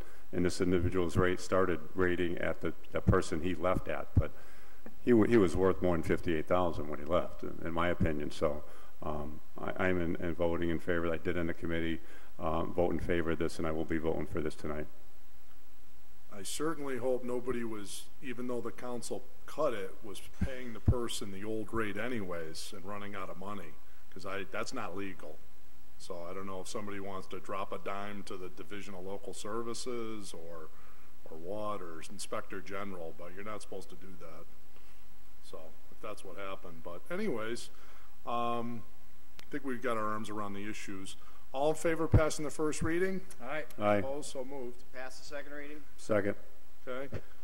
Any discussion? Hearing none. The clerk will call the roll. A yes vote is in favor of the $4,000 pay transfer. A no vote is to deny it. Graney? No. Jordan? No. Leahy? Yes. LeBron Martinez? Yes. Lopez? No. McGee? Yes. McGivern? Yes. Roman? No.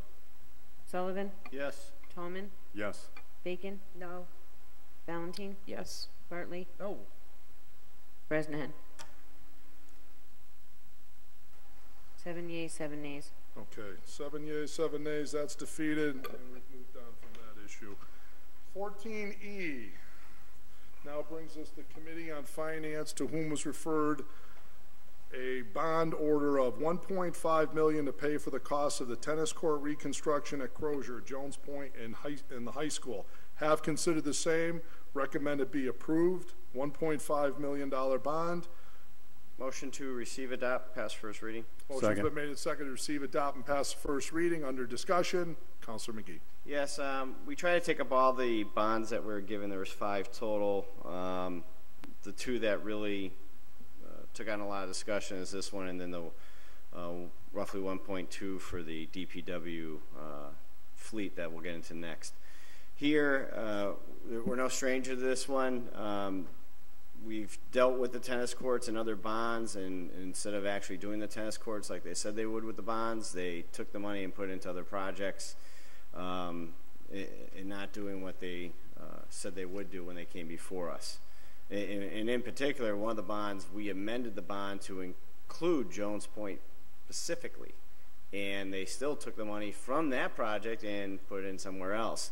If you look at these tennis courts, Crozier, Jones Point in particular, they're falling apart. Grass is growing out of them, they're cracking, fences are falling.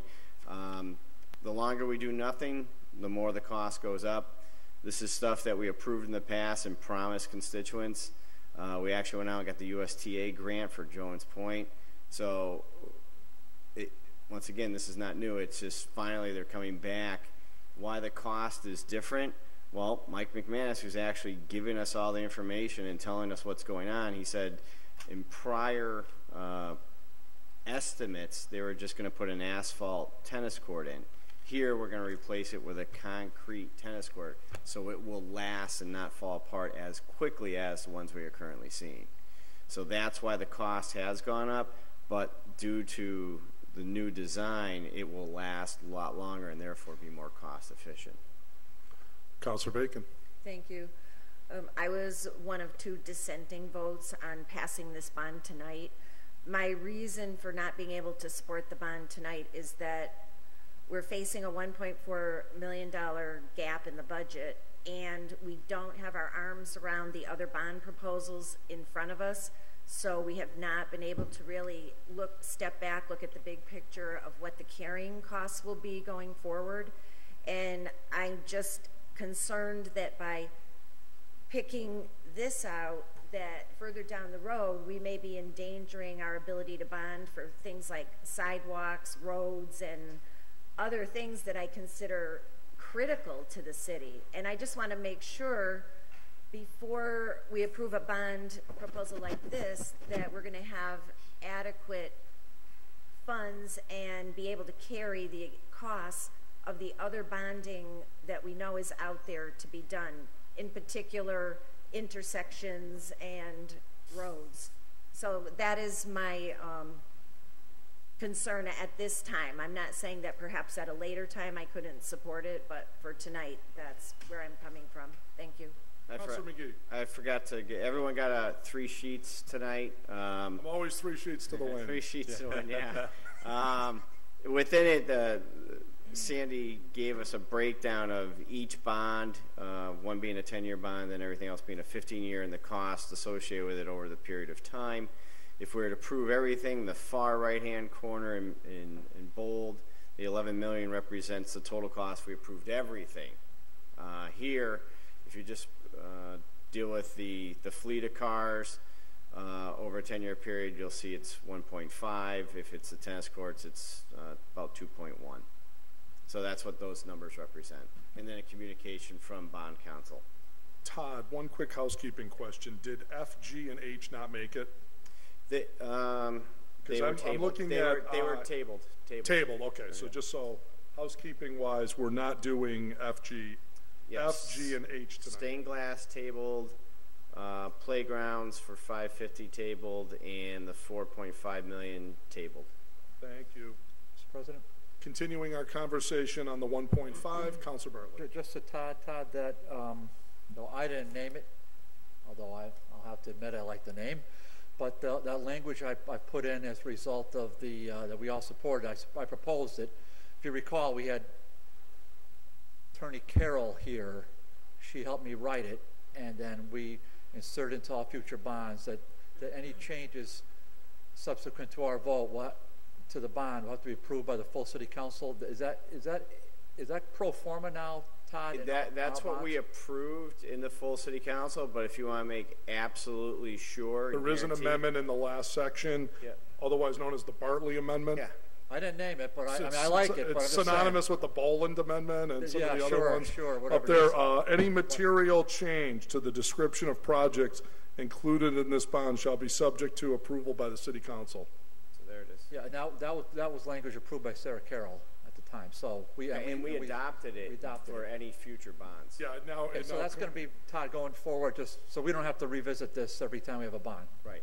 But if it wasn't there, we could always amend it. They added it to the boilerplate, though. Yeah. Right. Thank you, Mr. Your President. legacy lives on, Thank you, Mr. Chairman.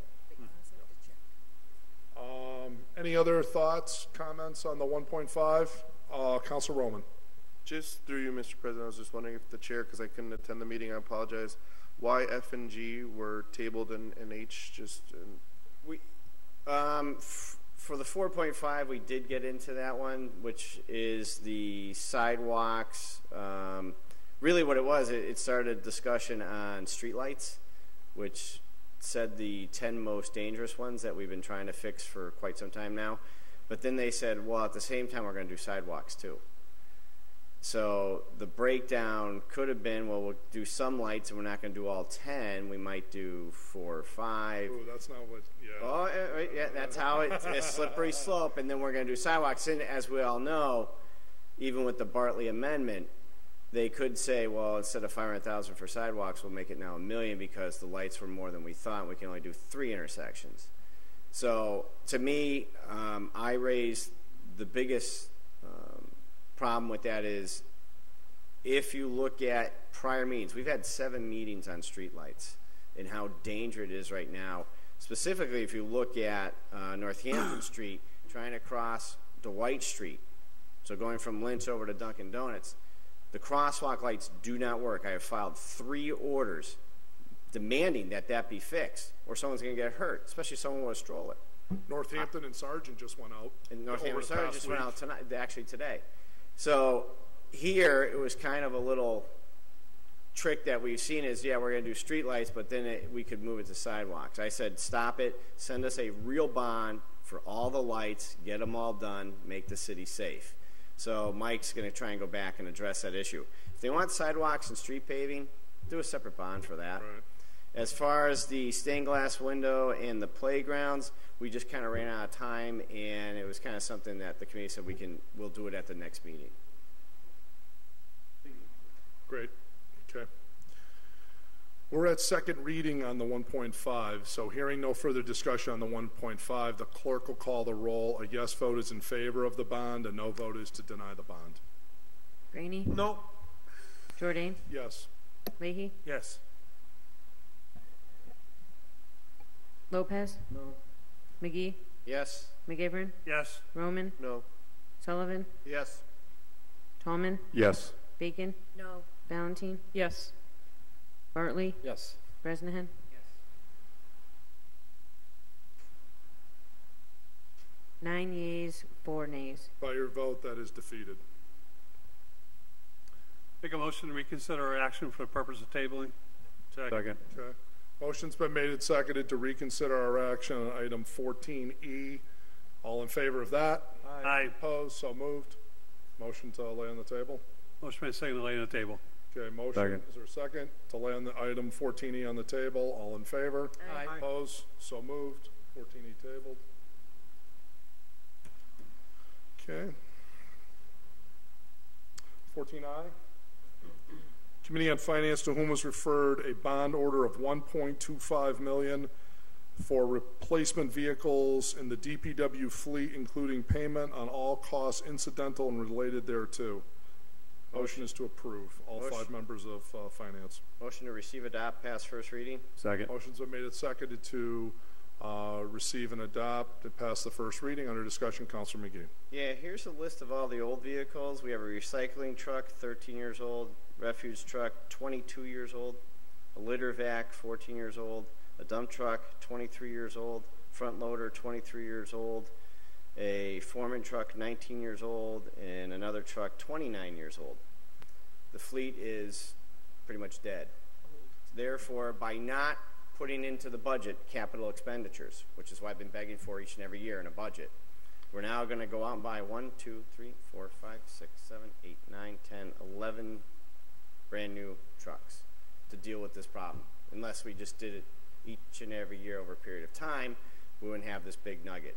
But as Mike said, he just left the department to get up here to the meeting, and the recycling truck, the hood was up and had problems. We have 2 recycling trucks. If one goes down, they take 2 refuge trucks off of picking up trash and put them into doing recycling, 1 for paper, 1 for plastic.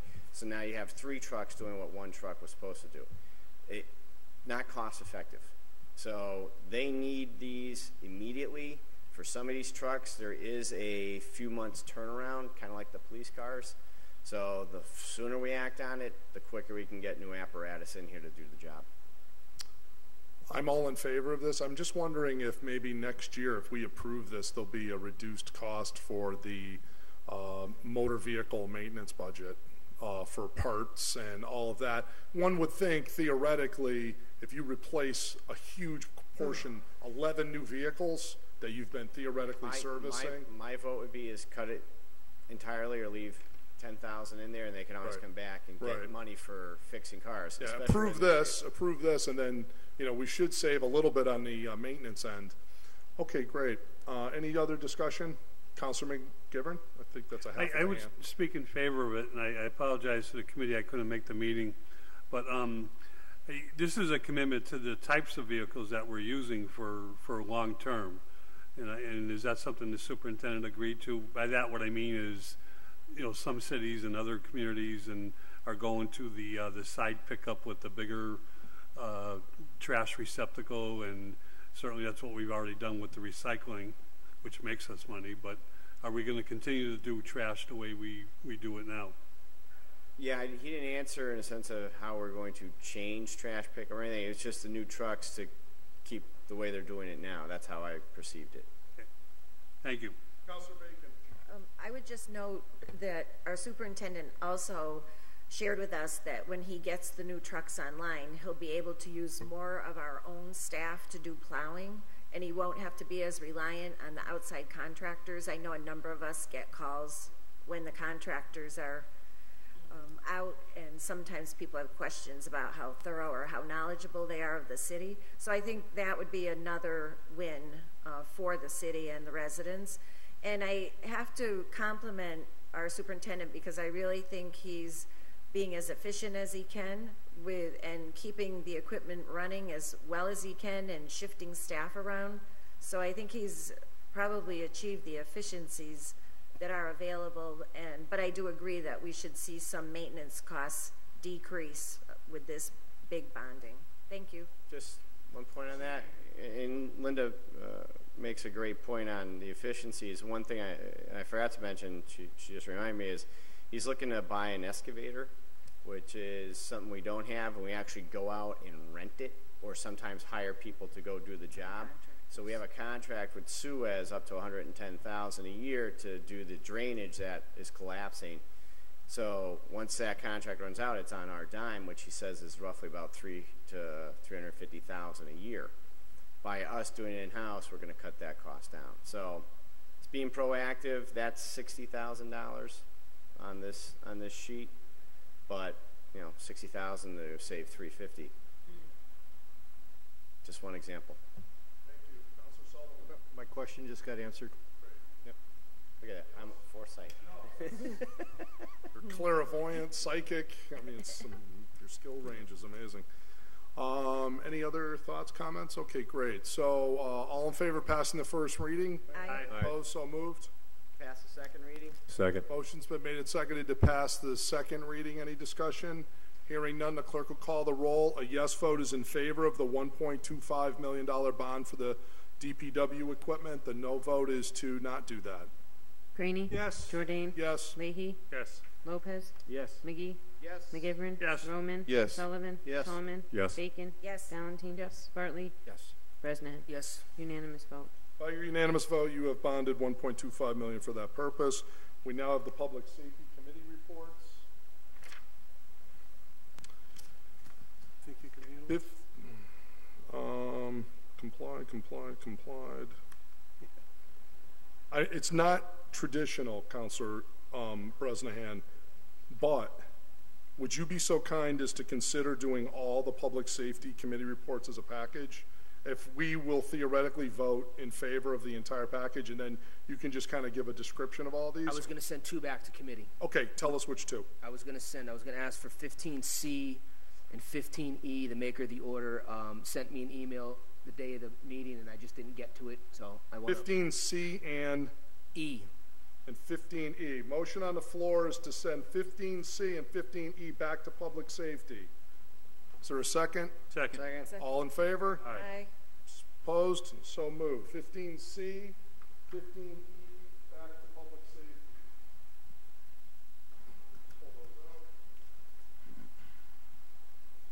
Would you now entertain a motion to take up? Motion on the floor is to take all Public Safety Committee reports as a package. 15 A, B, D, F, G, H, I, J, K as a package. Team player. All in favor of that? Aye. Aye. Opposed? So moved. Motion on the floor is to adopt the committee reports. Mr. Chairman? Yes. Is there a second to that? Second. Okay. Motion on the floor is to receive, adopt all the committee reports, and the chairman's going to go through a brief synopsis of each of the different issues for us. And the motion on the floor, as stated, is to adopt all the committee recommendations. The chairman, Councilor Bresnahan. Thank you. 15A, the chief said he will be in contact with the ISO to determine if the blacked out engine 2 will affect our ISO rating. My correspondences with them is that it will affect the ISO rating. They just need to know which engine, which isn't good for businesses in the city of Holyoke. The Committee on Public Safety was heard the order that the superintendent came in, the treasurer nor the tax collector came in to discuss the sewage liens. I will tell you that Mike McManus was kind enough to come in. There's a lien placed on any property that owes over $200. 6% is not being collected, so there's a collection rate of about 94%. His exact words is that this lien collection rate is going great. 15 referred to public safety, the skylights. There's 9 bays. 2 bays are basically open to the public. We know those are our the transfer station that has going on down there.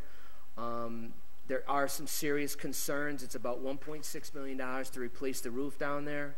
The engineer is currently inspecting the windows and the skylights. They're trying to cover them up so they don't fall down because they are old. So there's some structural integrity issues that he's concerned about. The Wall Road order. The committee was referred that the city accept Wall Road. It is not accepted currently as a road. Mike McManus was good enough to come in again. It's an unknown owner at this point, and they are going to continue to try to determine who that owner is and to see if it is something. Wall Road is a very small street off of Southampton Road down by Labrie Lane. There's probably 3 or 4 homes on it, if that. It is paved, but they're going to be looking at, they don't know who the owner is. Linda? Not paved. It's not paved? No. It's not paved. It would cost $20,000 to pave it, to make it into a road. 15 G. Surprisingly enough, all the signs that we order for everything that we want signs for only accrued to $3,500. So that was a surprise to all of us because we seem to be always ordering signs. The temporary speed bumps, I would make a motion if we could, is that we send this to the mayor's office. Currently we have 2 sets and 1 traffic counter. Basically, if someone comes in and complains that there's a lot of speeding going on, they send a traffic counter out there, which not only counts the cars, it also counts the speed of the vehicles. If they determine that the speed is higher than what's posted, they will then set out the traffic speed bumps. So his recommendation is that we ask for more speed humps. So maybe we could send that to the mayor's office. It's complied with, but I would like to amend it and send it to the mayor's office. Second to the amendment. That was on which number? H. 15H. Motion on the floor is to amend Committee Report 15H to say complied with and refer a copy to the mayor. That has been seconded. All in favor of amending that committee report? Aye. Aye. So moved. 15I talks about the American flag located on Hamden and Linden Street. It's actually state-owned property, so I'm going to be working on that myself to get that resolved. So that's why that was complied with. The mayor's office via an email. This was sent to all of us. I sent it all to everyone tonight except for Howie with the new ambulance contract. 15K, I just want to speak briefly on. There's a fire department meeting tomorrow night to discuss the browning out, the permanent brownout, which would be a blackout of that engine. On May 10th, the mayor vetoed an order requesting that the safety alert be given when there's engine 2 is browned out. May 17th, the mayor's quoted and Chief Pond is quoted as saying, the use of brownouts still maintains significant coverage given the strategic locations of fire stations. The mayor goes on to inaccurately quote the fire marshal.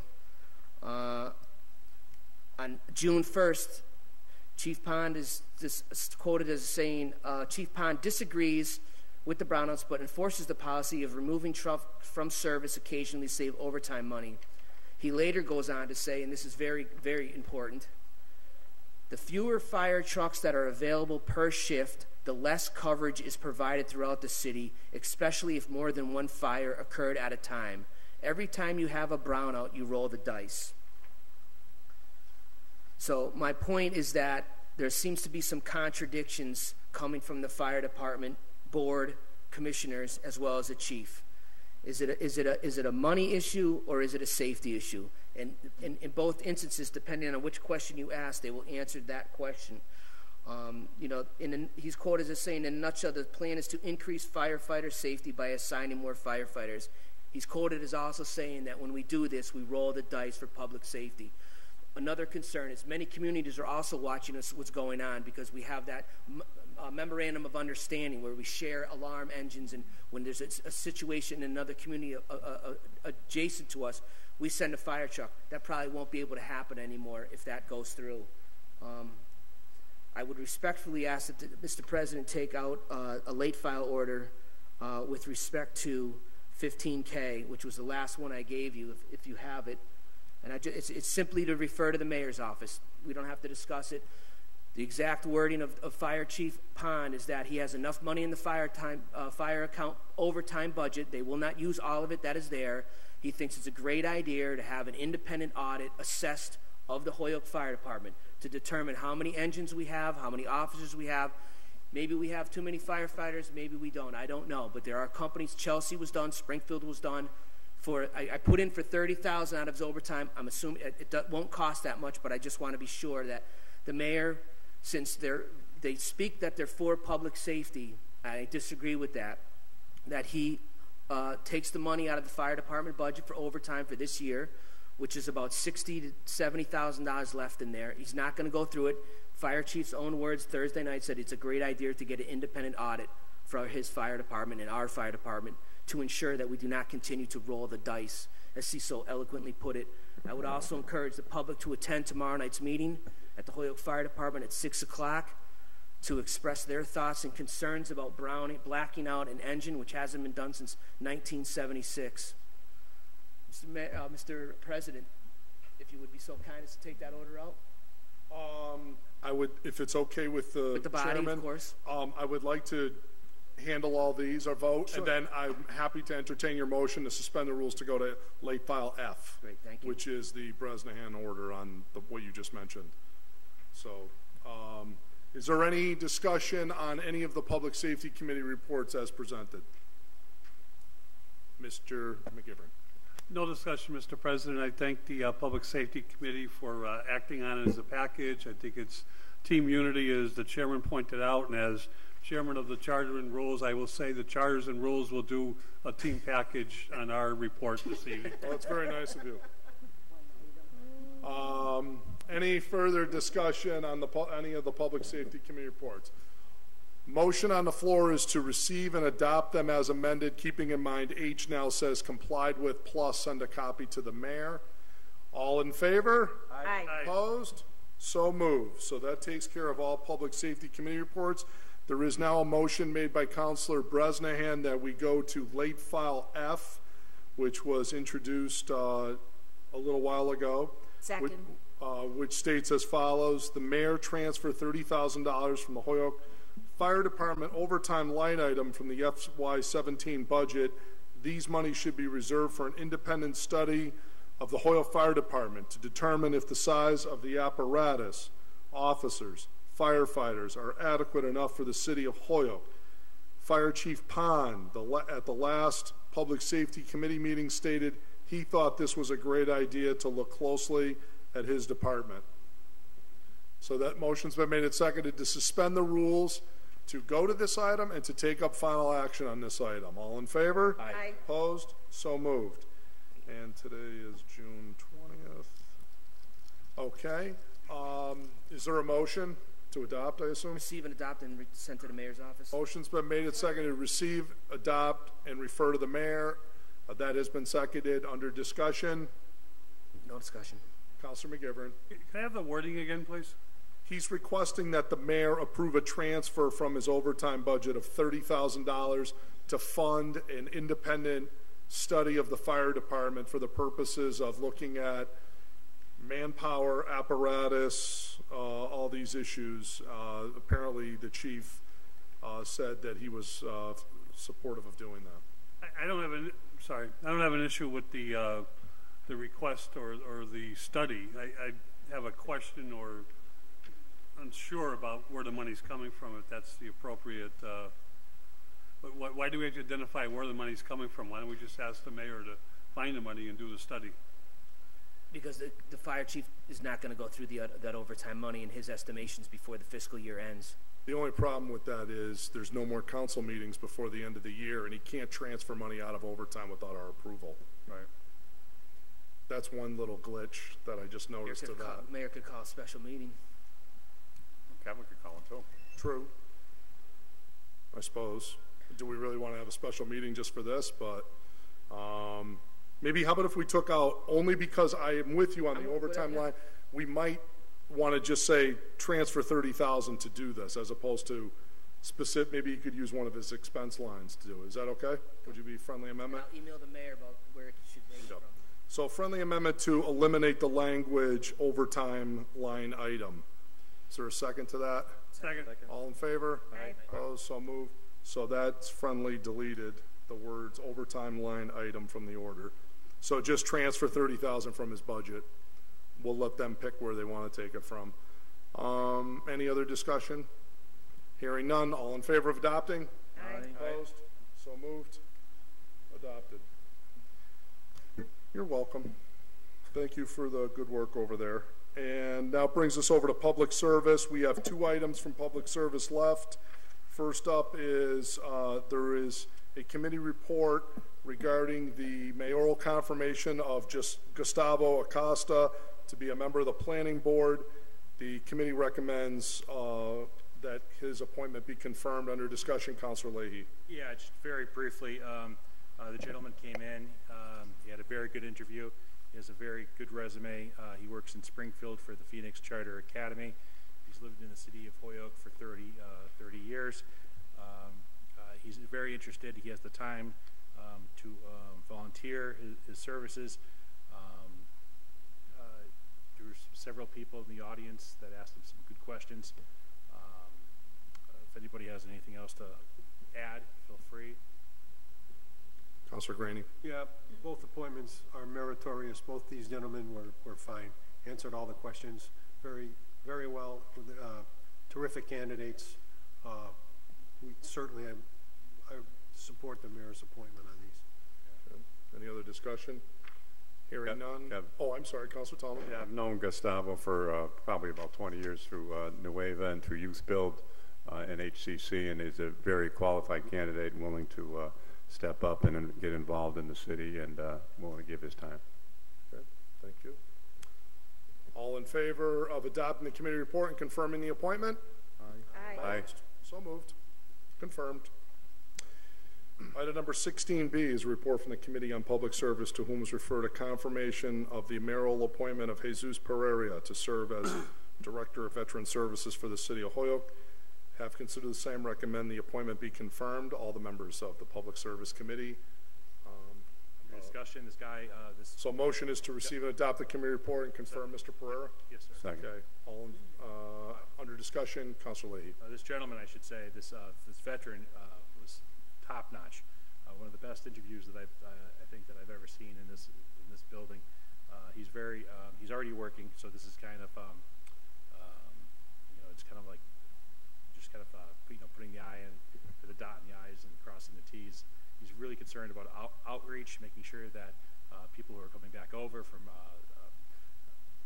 sure that they have all the services they need. One of the things he's also been doing, I think Councilor McGivern had talked about veterans from Vietnam, and he's done a lot of outreach and going into different VFWs and finding those gentlemen and those people and at their age level, instead of going and joining different groups or whatnot, they unfortunately self-medicated. He was saying that veterans today aren't doing that. They're more coming out and joining different groups, and it's easier to identify which people are veterans compared to the Vietnam era. Graduated from Dean Technical High School in 1996. 3 days later, he was in boot camp. He rose to the rank of officer. Spent most of his time in aviation, specifically in aviation assets. He's a good find for the city of Holyoke, coming from Long Meadow. I'm happy that we have him. Any other discussion? Councilor Tallman. Yeah, just briefly, I get a chance to talk to Jesus, and of course, many of you know that he did a great job at the Memorial Day ceremony here at the War Memorial. I got a chance to talk to him afterwards. He got a great handle on military issues and veterans issues, and he's willing to reach out. As a matter of fact, he had some, I think it's Jim Hoare, stuffing some envelopes. He had like 600 envelopes he's got to send out to veterans in the city to try to get a reach and a hold on them. And he brought up some issues with some stuff down at Camp Lejeune with the water that many veterans were affected by and sick by that maybe many people aren't aware of. But he's got a great feel for veterans, being a veteran himself, and I think he's definitely a great asset to this commission. Councilor Graney. Mr. Pereira was very articulate, knowledgeable, and dedicated to the cause of veterans. Once again, another great appointment to this position. Councilor McGivern. I think a wonderful appointment. I agree with the past speakers. He not only is the qualifications there for a VSO, for what veteran services are on the local level, he showed a keen understanding of the VA, how the VA works and doesn't work sometimes. And he had some ideas of, I think Councilor Leahy pointed out, one of the best ideas of his outreaches and just, marketing what services are available, but going out and finding the veterans who haven't been taking advantage of those services. Councilor Bartley. Yeah, I want to support all those previous comments because they're all really on point. And then, I want to congratulate the mayor on an excellent appointment. This is really an outstanding person with a tremendous resume, and he reached out to us, Kevin, some time ago. Right. Really vital. And I just want to add one other thing. Because I filed an order probably 3 or 4 years ago, just on behalf of Nella Rhoda, who's now gone to his eternal reward, but he asked me to file an order just for the condition of the War Memorial Building, the limestone building. It's just got to be cleaned up. Now, our former DPW superintendent, listen, I like the guy, but it was, no, we can't do it. Okay, Bill, well, I guess we just can't do it. Well, maybe with CPA monies, maybe that would be a possibility to clean up the exterior of a building that's, it's really an icon of the city, Mr. President. Of course. That building is just so vital to the city's history, and so I'll work with our new director on that. And how much could it be to possibly power wash the building? Well, I mean, it's limestone, so it's got to be done a particular way, but nevertheless, it's got to be done. I mean, this is a veteran of World War II. He lived to 100. He asked me to file the order on his behalf, and obviously we couldn't get it done on time, but to see it, so he could see it. But hopefully one day we'll get it done. Yeah. Thank you. I see there's money in the budget to put a new kitchen in the War Memorial, which is needed. But you're absolutely right. If you see all the blackish around, it's just dirt from years of accumulation. I mean, that needs to be cleaned up. That's there. And by the way, just for those that are interested, my first request to him as the new director was to find out where is the burial location of the 3 Congressional Medal of Honor winners. And we've already got it solved. First of all, say Joseph Mueller is buried in Hawaii. So I just thought you might want to know that. And Ray Bowden is buried in South Hadley at the Notre Dame Cemetery. And John McKenzie's buried at Forestdale Cemetery. So always kind of wanted to know that. And so there you have it. Councilor Bartley. Well, and just one more interesting point to that, if I may. The one Medal of Honor award out of those 3 that is not here is Miss McKenzie's. That's at the Agawam Vet Cemetery. So the other 2 who are interred elsewhere, those medals are on display in the Medal of Honor room that are, Mr. Mahoney, boy, what a great job he did putting that room back together. Sure. And so the Mr. McKenzie's medal is Agawam Vets, and they're just tough. They won't let it go, even for like a temporary time. So I mean, hopefully that can get revisited at some point down the road, Mr. President. Councilor McGivern. With all due respect to our neighbors in South Hadley, Notre Dame is a Holyoke Parish cemetery. It is, yes. Formerly of Our Lady of the Perpetual Help, yes. All right, there you have it. So all good stuff. So Mr. Pereira, fine candidate. Any other discussion? All in favor of confirming his appointment? Aye. Opposed? So moved. He is confirmed, and we wish him well. And we now have no DG&R committee reports for this particular meeting. We're now off to Charter and Rules, and we have one committee report, and Councilor McGivern has agreed to take all of one up at the same time. So I was very gracious. And the Committee on Charter and Rules, to whom was referred an order that the City of Hoyoke place a binding referendum changing the charter to make terms of all remaining local municipal officials, elected officials, not elected to 4-year terms and to switch to become 4-year terms, i.e.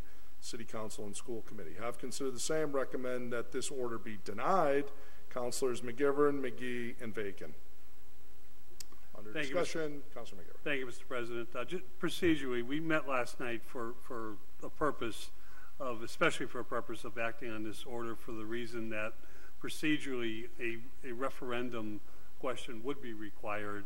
The procedure, I think most of us understand that because of the charter change proposal, it needs our vote, the mayor, legislature, and the legal department of the legislature likes to look at this, and sometimes it can take time, and there's a time frame when you want to get the language back to our city clerk so it can be on our ballot. So we called the meeting. It's the only item we took up procedurally because there's only 3 other items in the Charter and Rules Committee, and each of them are waiting for some feedback from the law department. I know the law department's had a shuffle recently, but our administrative assistant is going to work to make sure we get that feedback so we can act on the 3 other orders in a timely fashion. And there's one new order that just came in, which we will act on very shortly. When we took up this item last night, we weighed in, all 3 of us that were present weighed in, and with all due respect, the maker of the order had informed me, and I informed the committee of a work commitment that he just could not get out of. But the reason we took this up again is the procedure of the time coming close. We each weighed in a factor of that at the last election, this question was resoundingly defeated, and it also was part of the charter review. And although we know that there is a lot of people who are in favor of making all elected positions 4 years for the pros that brings to electing people, we also believe that for this particular position, the voters have weighed recently, and we don't think it's the right time to try to go back after it. So our report was it was unanimous, and the idea was to get it back out to the full city council, but our recommendation is to deny it. Councilor Roman. Thank you, and I thank the committee chairman, and I thank the committee members for taking it up as the maker of this order. Yes, last night was my first board of directors meeting for my new job at Nueva Esperanza as the new executive director there. So I couldn't get out of it. With all my heart, I wanted to be here, but that's the one time in my life I felt like I was stuck between a rock and a hard place, right? Wanted to be here, and I thank the committee for really taking it up. I hope that in the future, and this goes hand in hand with the order, that I do encourage and hope that the mayor passage with regards to this body unanimously passing a recall provision for the voters. I just think, and specifically last election, the voters took up just the city council. On the school committee right now, 2 members are elected for a 4-year term, and the rest are a 2-year term. But I can tell you that in the school committee, sometimes there's large absences from that 4-year term member. So I think that from some of the members, and so it's a good way. And even within this body, I think that if we had to campaign a little less and govern a little bit more, I think that if we didn't have to worry about election season being so quickly on our back, I think to just make it universal, having a recall provision that allows the voters to recall anyone in a 4-year. I think, and I do respect the committee's wishes of getting this out of the docket, so that way for this year at least, it won't have the time to get on the ballot, which I respect. I look forward to filing this again in the future, and if it's the last mission before if I ever get elected out of this body, I think that everyone being on a 4-year term will reduce the politics in this city and allow us to govern a little bit more. And it'll allow people who, like for me, I'm just going to be transparent and honest, sometimes it's difficult to raise money in a heated campaign and race. And having to do that almost every other year, I think will allow more people into the process. So that's just my beliefs. I respect the will of the committee and the body. I think that this language is a little bit more broad and that it'll encompass the other members of the school committee who are in at 2 years. And then now that this body is being reduced, I think in the future we have to have a harder, longer look, so that way our recall provision order doesn't just seem like it's for Brenna or Sandy or the mayor, Alex, that it's the entire elected officials, and it includes the 2 school committee members, so it's everyone. Thank you so much. Thoughts or comments? Okay, we're going to take a roll call vote on this since it's a charter change. Okay. So the vote is on adoption of the committee report, which is to deny. So a yes vote is to not make the change to 4 years. A no vote will be to support the change to 4 years and not adopt the committee report. as its recommendation, okay? Any other discussion on this? Clerk will call the roll. A yes vote is to adopt the committee report and not make the change to 4 years for all terms. A no vote is to make the change for all 4 years. Greenie? Yes. Jordan? Yes. Leahy? Lopez? Yes. McGee? Yes. McGivern? Yes. Roman? No. Sullivan? No. Tallman? Yes. Bacon? Yes. Valentine? No. Bartley? Yes. Bresnahan? Yes. 9 yeas and 4 nays. By your vote, you elected not to at this time make the change.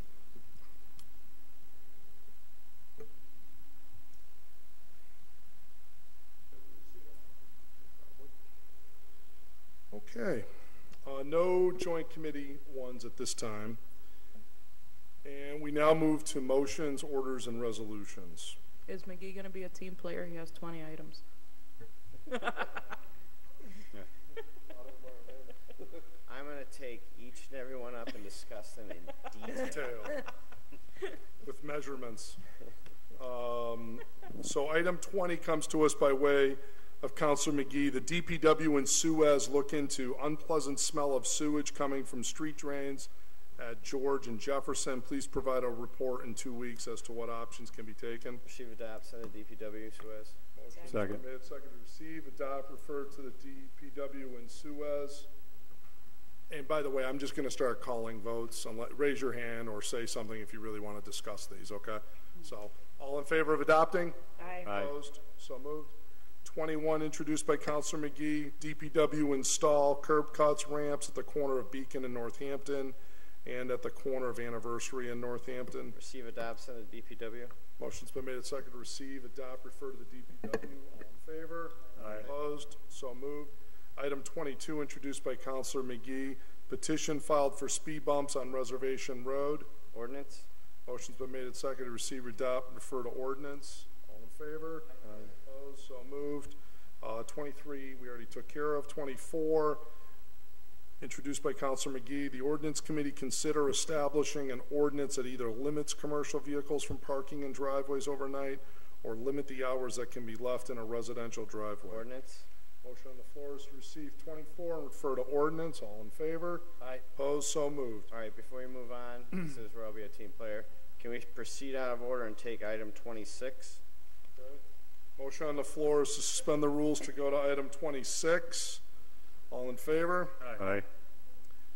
Item number 26 is introduced by Councilor McGee. Transfer $110,000 from sanitarian $10,000, auto allowance $5,000, volunteer coordinator $10,000, library assistant $20,000, auditor $5,000, personnel assistant $10,000, heavy machine operator $20,000, heavy machine operator $5,000, street light energy $25,000. That's 110, and put it to snow removal.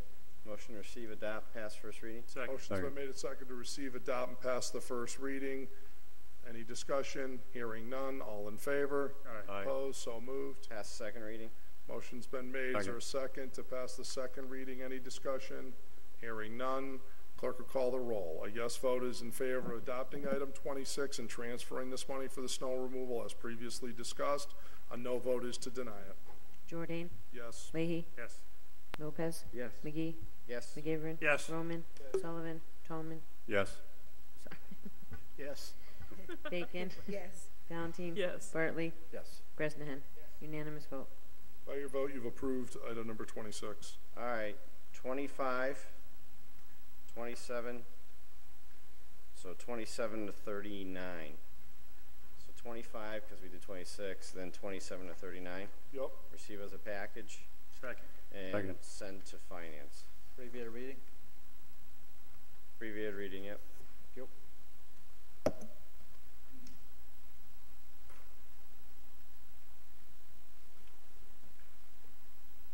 And you sure you want to do that because that kills these if they go to finance. Exactly. We've okay. I'm not. We've done this. I'm not disputing. We've been down this Just road. making sure that's what you intend. Okay. Motion on the floor is to send 25 and 27 through 39 to finance. Is there a second? Second. Any discussion? And just refresh my memory on all the revolving funds. Those can carry over till next. Fine. We have plenty of time for those. Fine. Okay. Motion on the floor is to send all of those items, that's 25 and 27 through 39, to finance. Any discussion? Counselor McGivern. I'm sorry, but what are we killing? 25 and 27. No, I know, but if you're not going to read them, 29. If you're not going to read them, I have to read them before I vote. Oh, well, it was abbreviated reading, so. Abbreviated? That was no reading. Okay, sure. Just the transfers, not the revolving funds. Yeah, the transfers. Well, I'll just do it. 25 is the recycling program revolving fund. 27 is a $2,000 transfer to temporary seasonal workers. 28 is a $5,365 transfer to the senior deputy position in the treasurer's office. 29 is $10,910.86 transfer in the fire department for injured on duty. 30 is a $17,279.94 transfer to police injured on duty. 31 is the CERT revolving fund. 32 is community field. 33 is elderly health services revolving fund. 34 is the government TV access channel revolving fund. 35 is Roberts Field. 36 is Wisteria Hearst Museum revolving fund. 37 is the bicycle share revolving fund. 38 is the National Endowment of the Arts grant. And 39 is the Office of Attorney General Abandoned Housing Initiative Demolition Fund grant. So some of those could be theoretic, like the grants could be taken up later. Revolving funds can be taken up. They're not really killed. That's an exaggeration. It's just the transfers. Thank you, Mr. President. No problem. So yes vote is in favor of a special meeting after tomorrow? As long as I won't be here, that's fine. All in favor? Aye. Opposed? So moved. All right, item number 40. Mr. President, can we suspend the rules and take up 40 and 41 as a package? Okay, motion on the floor is to suspend, take 40 and 41 as a package with abbreviated reading. Yes. All in favor? Opposed? So moved. 40, introduced by Councilor Roman. DPW level and repair the sidewalk in front of 475 Maple. 41, DPW and PVTA begin the process of approved ordinance changes of bus stops in front of 68 Cabot and 475 Maple. Receive and adopt and send to DPW. Second. Okay, motion's been made and seconded to receive and adopt and refer to the DPW. All in. 41 has to go to ordinance. No, it's already been approved by us. I think we passed. Yeah, we passed it. They just haven't done it. It's been almost a year. We still haven't done it. All right, thank you. All in favor of adopting? Aye. Opposed? So moved. 42 is introduced by Councilor Roman, that an amendment to the charter be made that prohibits the school committee general meeting from a meeting on the same day as a city council general meeting. This will allow members of both committees to attend meetings of the others, as well as improve communication, et cetera, et cetera. Charter and rules? Yes. Are they in Mondays? Yeah. They're not on the nights we go. They have them on Mondays. It's what's Unless happened they're is changing it. whenever there's a holiday, they've always gone to Tuesday. Oh, I see. Yeah. Okay. There's a lot of Monday holidays. Yeah. So they're on Tuesdays. Oh, it's good order. Yeah. Good. Charter rules. Do we need a charter change for that though? Is it a charter? Just for discussion. I wonder why can't we just do it by ordinance? Okay, so ordinance committee? Yeah, ordinance. I think we might have to. Yeah, ordinance. I don't see why we can't just dictate it by ordinance if we really, Ordinance then? Yeah. Okay. I think charter that's going to be a long. I don't think you really need a charter to do it. I think you might be able to do it by ordinance. Okay. All in favor of referring to ordinance? Aye. Oh, so if the law department looks into it and says it has to be by charter, maybe, but we might be able to just say this is when it is. I mean, we already regulate multi-member boards, after the hours already. So this would be an extension of that, to say school committee can't be on the same time as a council meeting. All right, item number 43 is introduced by Councilors Roman and Bartley, that Neighbor to Neighbor Holyoke, its staff membership be invited to the DGNR committee to discuss the organization and the work they're doing. DGNR? Motion on the floor is to send 43 to DGNR. All in favor? Aye. Opposed? Motion to suspend the rules 44 and 45 as a package to ordinance. Second. Motion's been made and seconded to suspend the rules to take up items 44 and 45 as a package. All in favor of that? Aye. Opposed? So moved. The copy to disabilities. It's Yeah, handicap sign. Yep, thank you.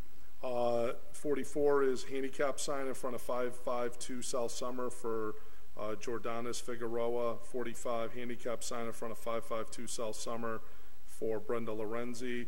Motion on the floor is to send both to ordinance with a copy to the Disabilities Commission. All in favor of that? Aye. So moved.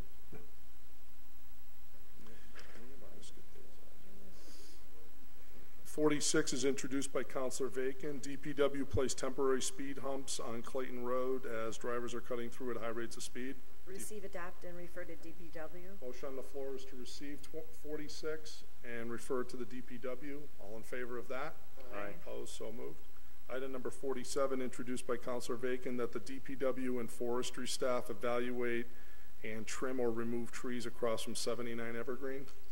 Receive and refer to, adopt and refer to DPW and forestry.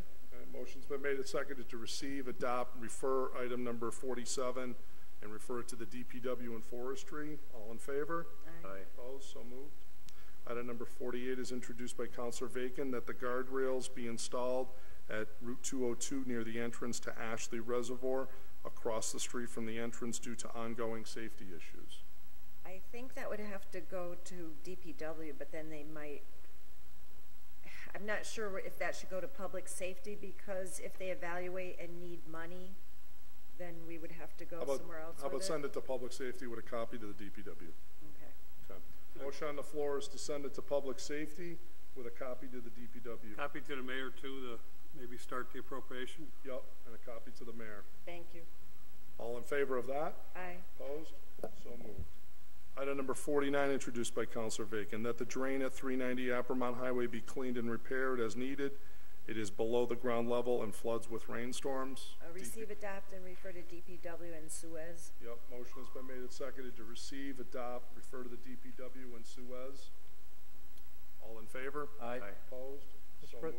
Thank you. Mr. President, can we take 50 and 53 as a package, please?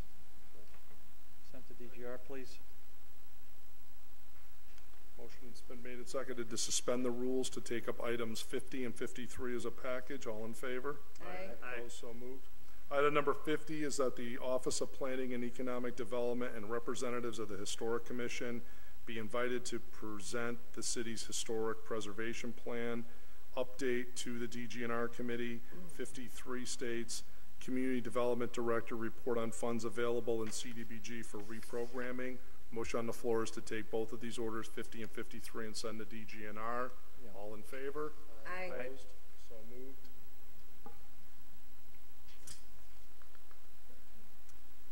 Item number 51 is introduced by Councilor Bartley, that due to neighbor concerns on Hillside Avenue and Westfield Road, as well as Roosevelt Avenue, HPD monitor and enforce traffic and speeding ordinances. Please report back to public safety. Yeah, refer to public safety and copy to HPD, or the other way around, wherever your pleasure is. Motion has been made and seconded to receive, refer to public safety with a copy to the police chief. Okay, all in favor? Aye. Opposed? So moved. Could you add me as a co-sponsor on 53? Oh, okay with Dave? Yeah. Yep. Friendly amendment, Madam Clerk, to add Councilor Sullivan as a co-sponsor to 53, please. All in favor of that? Aye. Also moved. 51's all set. Now 52 is introduced by Councilors Bartley and Vacan, that the City of Holyoke establish a revolving fund dedicated to its recycling program so that the revenue raised will be used to purchase larger recycle bins. Please provide council with a report on revenue generated from recycling, expenses avoided, list of homeowners requesting wheeled containers. No, I just want to make a motion, then I want to get comments. So just a motion to refer to the mayor. How about auditor and copy to finance? Fine. Because they're going to have to draft it. That is under discussion real fast. Yeah, motion is to send a copy to the mayor, auditor, with a copy to finance. This came up with Mike McManus when he was for budget. I said to him that Danny has filed this order, I think at least twice. And now I saw it on tonight's agenda. I think Todd just filed it. So, and item number 25. So, Linda joined with me in this one, and Kevin, you were going to join this too, but I didn't get your confirmation, so I didn't add your name to it. So that's 1, 2, 3, 4, 5 of us, at least, that have put our names to the same darn order. So at some state, I mean, so you can, you know, merge this with item 25. You know, I don't really care, but it should just go to the same regime, same committee. It's just the same order. And you know, I made it clear that Danny had filed this, like I said, at least 3 years ago. Yeah, well, finance handles the revolving funds, so I would say it should go to finance with the auditor to draft it. Okay, and so such. I just want to make, you know, so Todd knew that I wasn't positive that the mayor was going to send this to you, so I just wanted to make sure that it got on the agenda. So that was all. Thank you. Okay, Councilor McGivern. Just real quick, I think the intent is correct. I agree with it. I think maybe it'd be helpful to get the mayor's approval is that we might want to think about a cap on the amount of money, because the recycling program is very lucrative in terms of revenue, and I think the cap would indicate what the need is for just a friendly amendment. No, I think there's a cap in. Well, no, I think it speaks for itself. We can talk about it in committee, but Well, in their proposal, they should put the cap like they do all the funds. Yeah. I think there's a cap in the proposal filed by Councilor McGee. Yeah, I agree with Joe on that. I just don't think it's as lucrative as we think it used to be, Joe. Not as it used to be, I agree. Yeah. But So it does I agree. bring in money. Should be a cap. I agree with Joe. Yep. Okay. Motion on the floor is to refer this to the auditor with a copy to the mayor and also refer a copy to the finance committee. Yes. All in favor? Aye. Aye. Opposed? So moved. So finance with the copies to those two people. Okay, 54, and I need some calendar assistance because I goofed up on some of these dates, so just want to point that out. Next one up is item number 54, introduced by Councilor Jordan, that Rule 1 of the Council be suspended for the purpose of the City Council going on summer recess for July 5th, July 19th, and August 16th. I must have got, because July 4th happened to be the Tuesday, so that kind of goofed me up there. So it should be July 4th, July 18th, and August 15th. Those are the three we'll cancel. So I make a friendly amendment to change those dates Second. to the 4th, the 4th, 18th, and the August 15th. All in favor of that amendment? Aye. Okay. And make a motion that it be adopted. Second. So our next city council meeting will be August 1st. Correct. Yep. No, 6th Sunday. Mr. President? First is it? August 1st. August 1st is the first Tuesday in August. Yeah. Councilor Bartley. Can I make a friendly amendment to that? Yes, potentially. We'll see how friendly. Yeah. It's friendly. I am 98% certain that the Salute to Holyoke will be on the second Tuesday in September, the 19th. I know that gets a little controversial. I would just like to suspend September what? September 19th. Okay, and why is that relevant? That'll be the biggie, the Salute to Holyoke parade. And so that we'll be marching that day. So I'd like to move that meeting to the 20th. If we did it now, we wouldn't get we could set our calendars for that. That would be nice. That's a good one.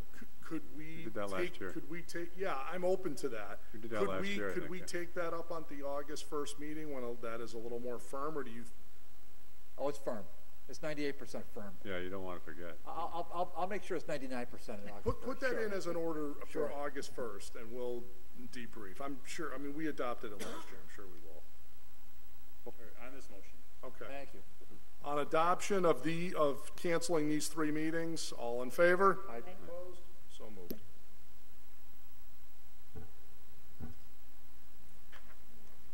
Item 55, introduced by Councilor Jordan, that Section 2-157 of the Code of Ordinances be amended as follows. And I'm going to get very abbreviated, but this is to change the Section 2-157 regarding what is the never-ending city solicitor. Under the current law department revision ordinance that we made a couple of years ago, I think it was 14, we said that whoever the senior person was is automatically the city solicitor, but at that time we didn't really envision that no one would ever appoint a city solicitor again. So what's happened is you have the never-ending acting city solicitor situation that we've had for the last few years. This ordinance change would change that ordinance to say you can have an acting, but it's up to 90 days, which is what the state law says.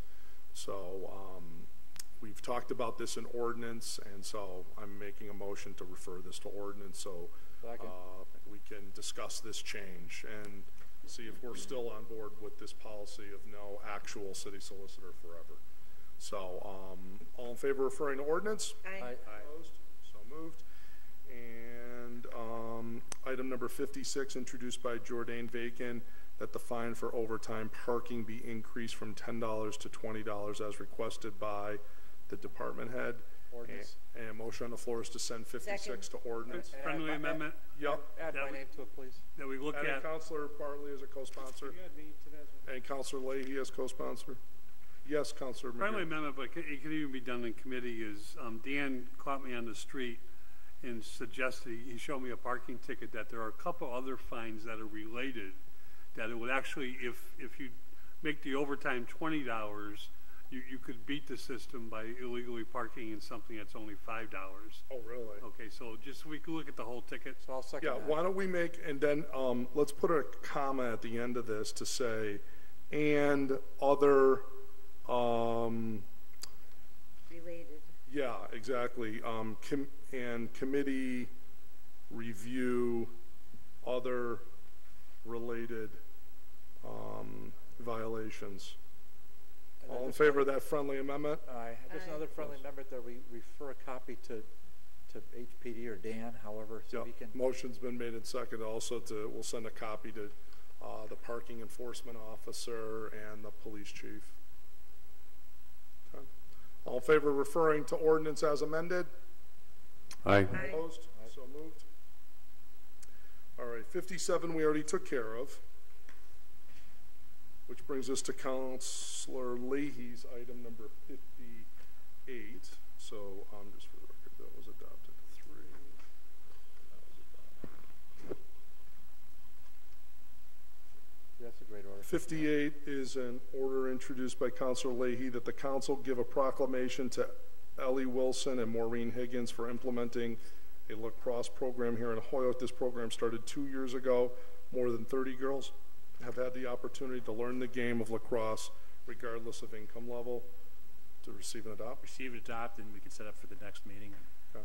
Motion's been made and seconded to receive and adopt, and we thank Councilor Leahy for his thoughtfulness on this. And move over Long Meadow. Let's hope. All in favor? Aye. Opposed? So moved. I love it was like when we were playing Long Meadow in football and we kicked their butt. It was great. Those boys from Holyoke. All right, item number 59, introduced by Councilor Lopez, that a handicap sign be placed in front of 554 South Summer Street for Wanda Hernandez. So 552's got 2 going in, 554 South Summer's got 1 going in. I need to, yeah. Huh? All in. So we got 12 handicaps there. So just FYI, there should be a review. Yeah. There's going to be, you're going to need a handicap from walking so far if you don't have a handicap. So anyways, because that's an apartment block, right?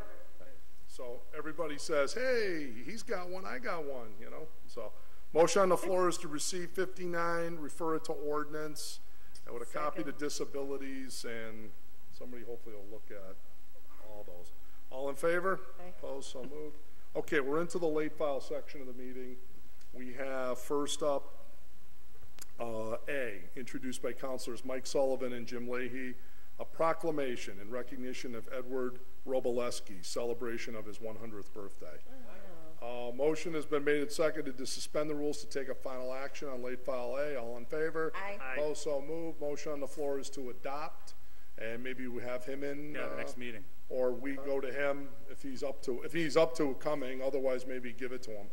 Bring it to us. I think we'll have to bring it to his house. Okay, yeah, he's and probably, yeah. maybe to have representatives from the police department. He's a retired police officer. Oh, nice. For over 50 years. That's awesome. That's awesome. All in favor of adopting? Aye. Opposed? So moved. Late file B, introduced by Councilor Sullivan. Order that full-page ads be placed in the Springfield Republican and Holyoke Sun informing the public of social services which deal with addiction and homelessness. The ad will address the consequences involved in contributing directly to a panhandler, as well as educating the public as to the safety and health issues involved. Public safety. Motion on the floor is to send to public safety. All in favor? Aye. Opposed? So moved. Late file C, introduced by Councilor Sullivan. Order that signs be placed at key gateways and traffic islands. Sign which says, "Please help our community. Do not give money to panhandlers." Public safety. Motion on the floor is to send to public safety. All in favor? Aye. So moved. Late file D is introduced by, it's a communication from Ms. Zeller. It's just talking about things that we can and cannot do with CDBG money. Motion has been made and seconded to receive, refer to DGNR. All in favor? Aye. Opposed? So moved. Unfortunately, hold on, what's this? Oh, this was one, but this is just the budget, so that's all set. So unfortunately, you have to go home now. We have no other items. A second. Motion's been made and seconded to adjourn. Can you just All stay in for favor? tomorrow? Opposed? So moved. See you tomorrow. We stand adjourned.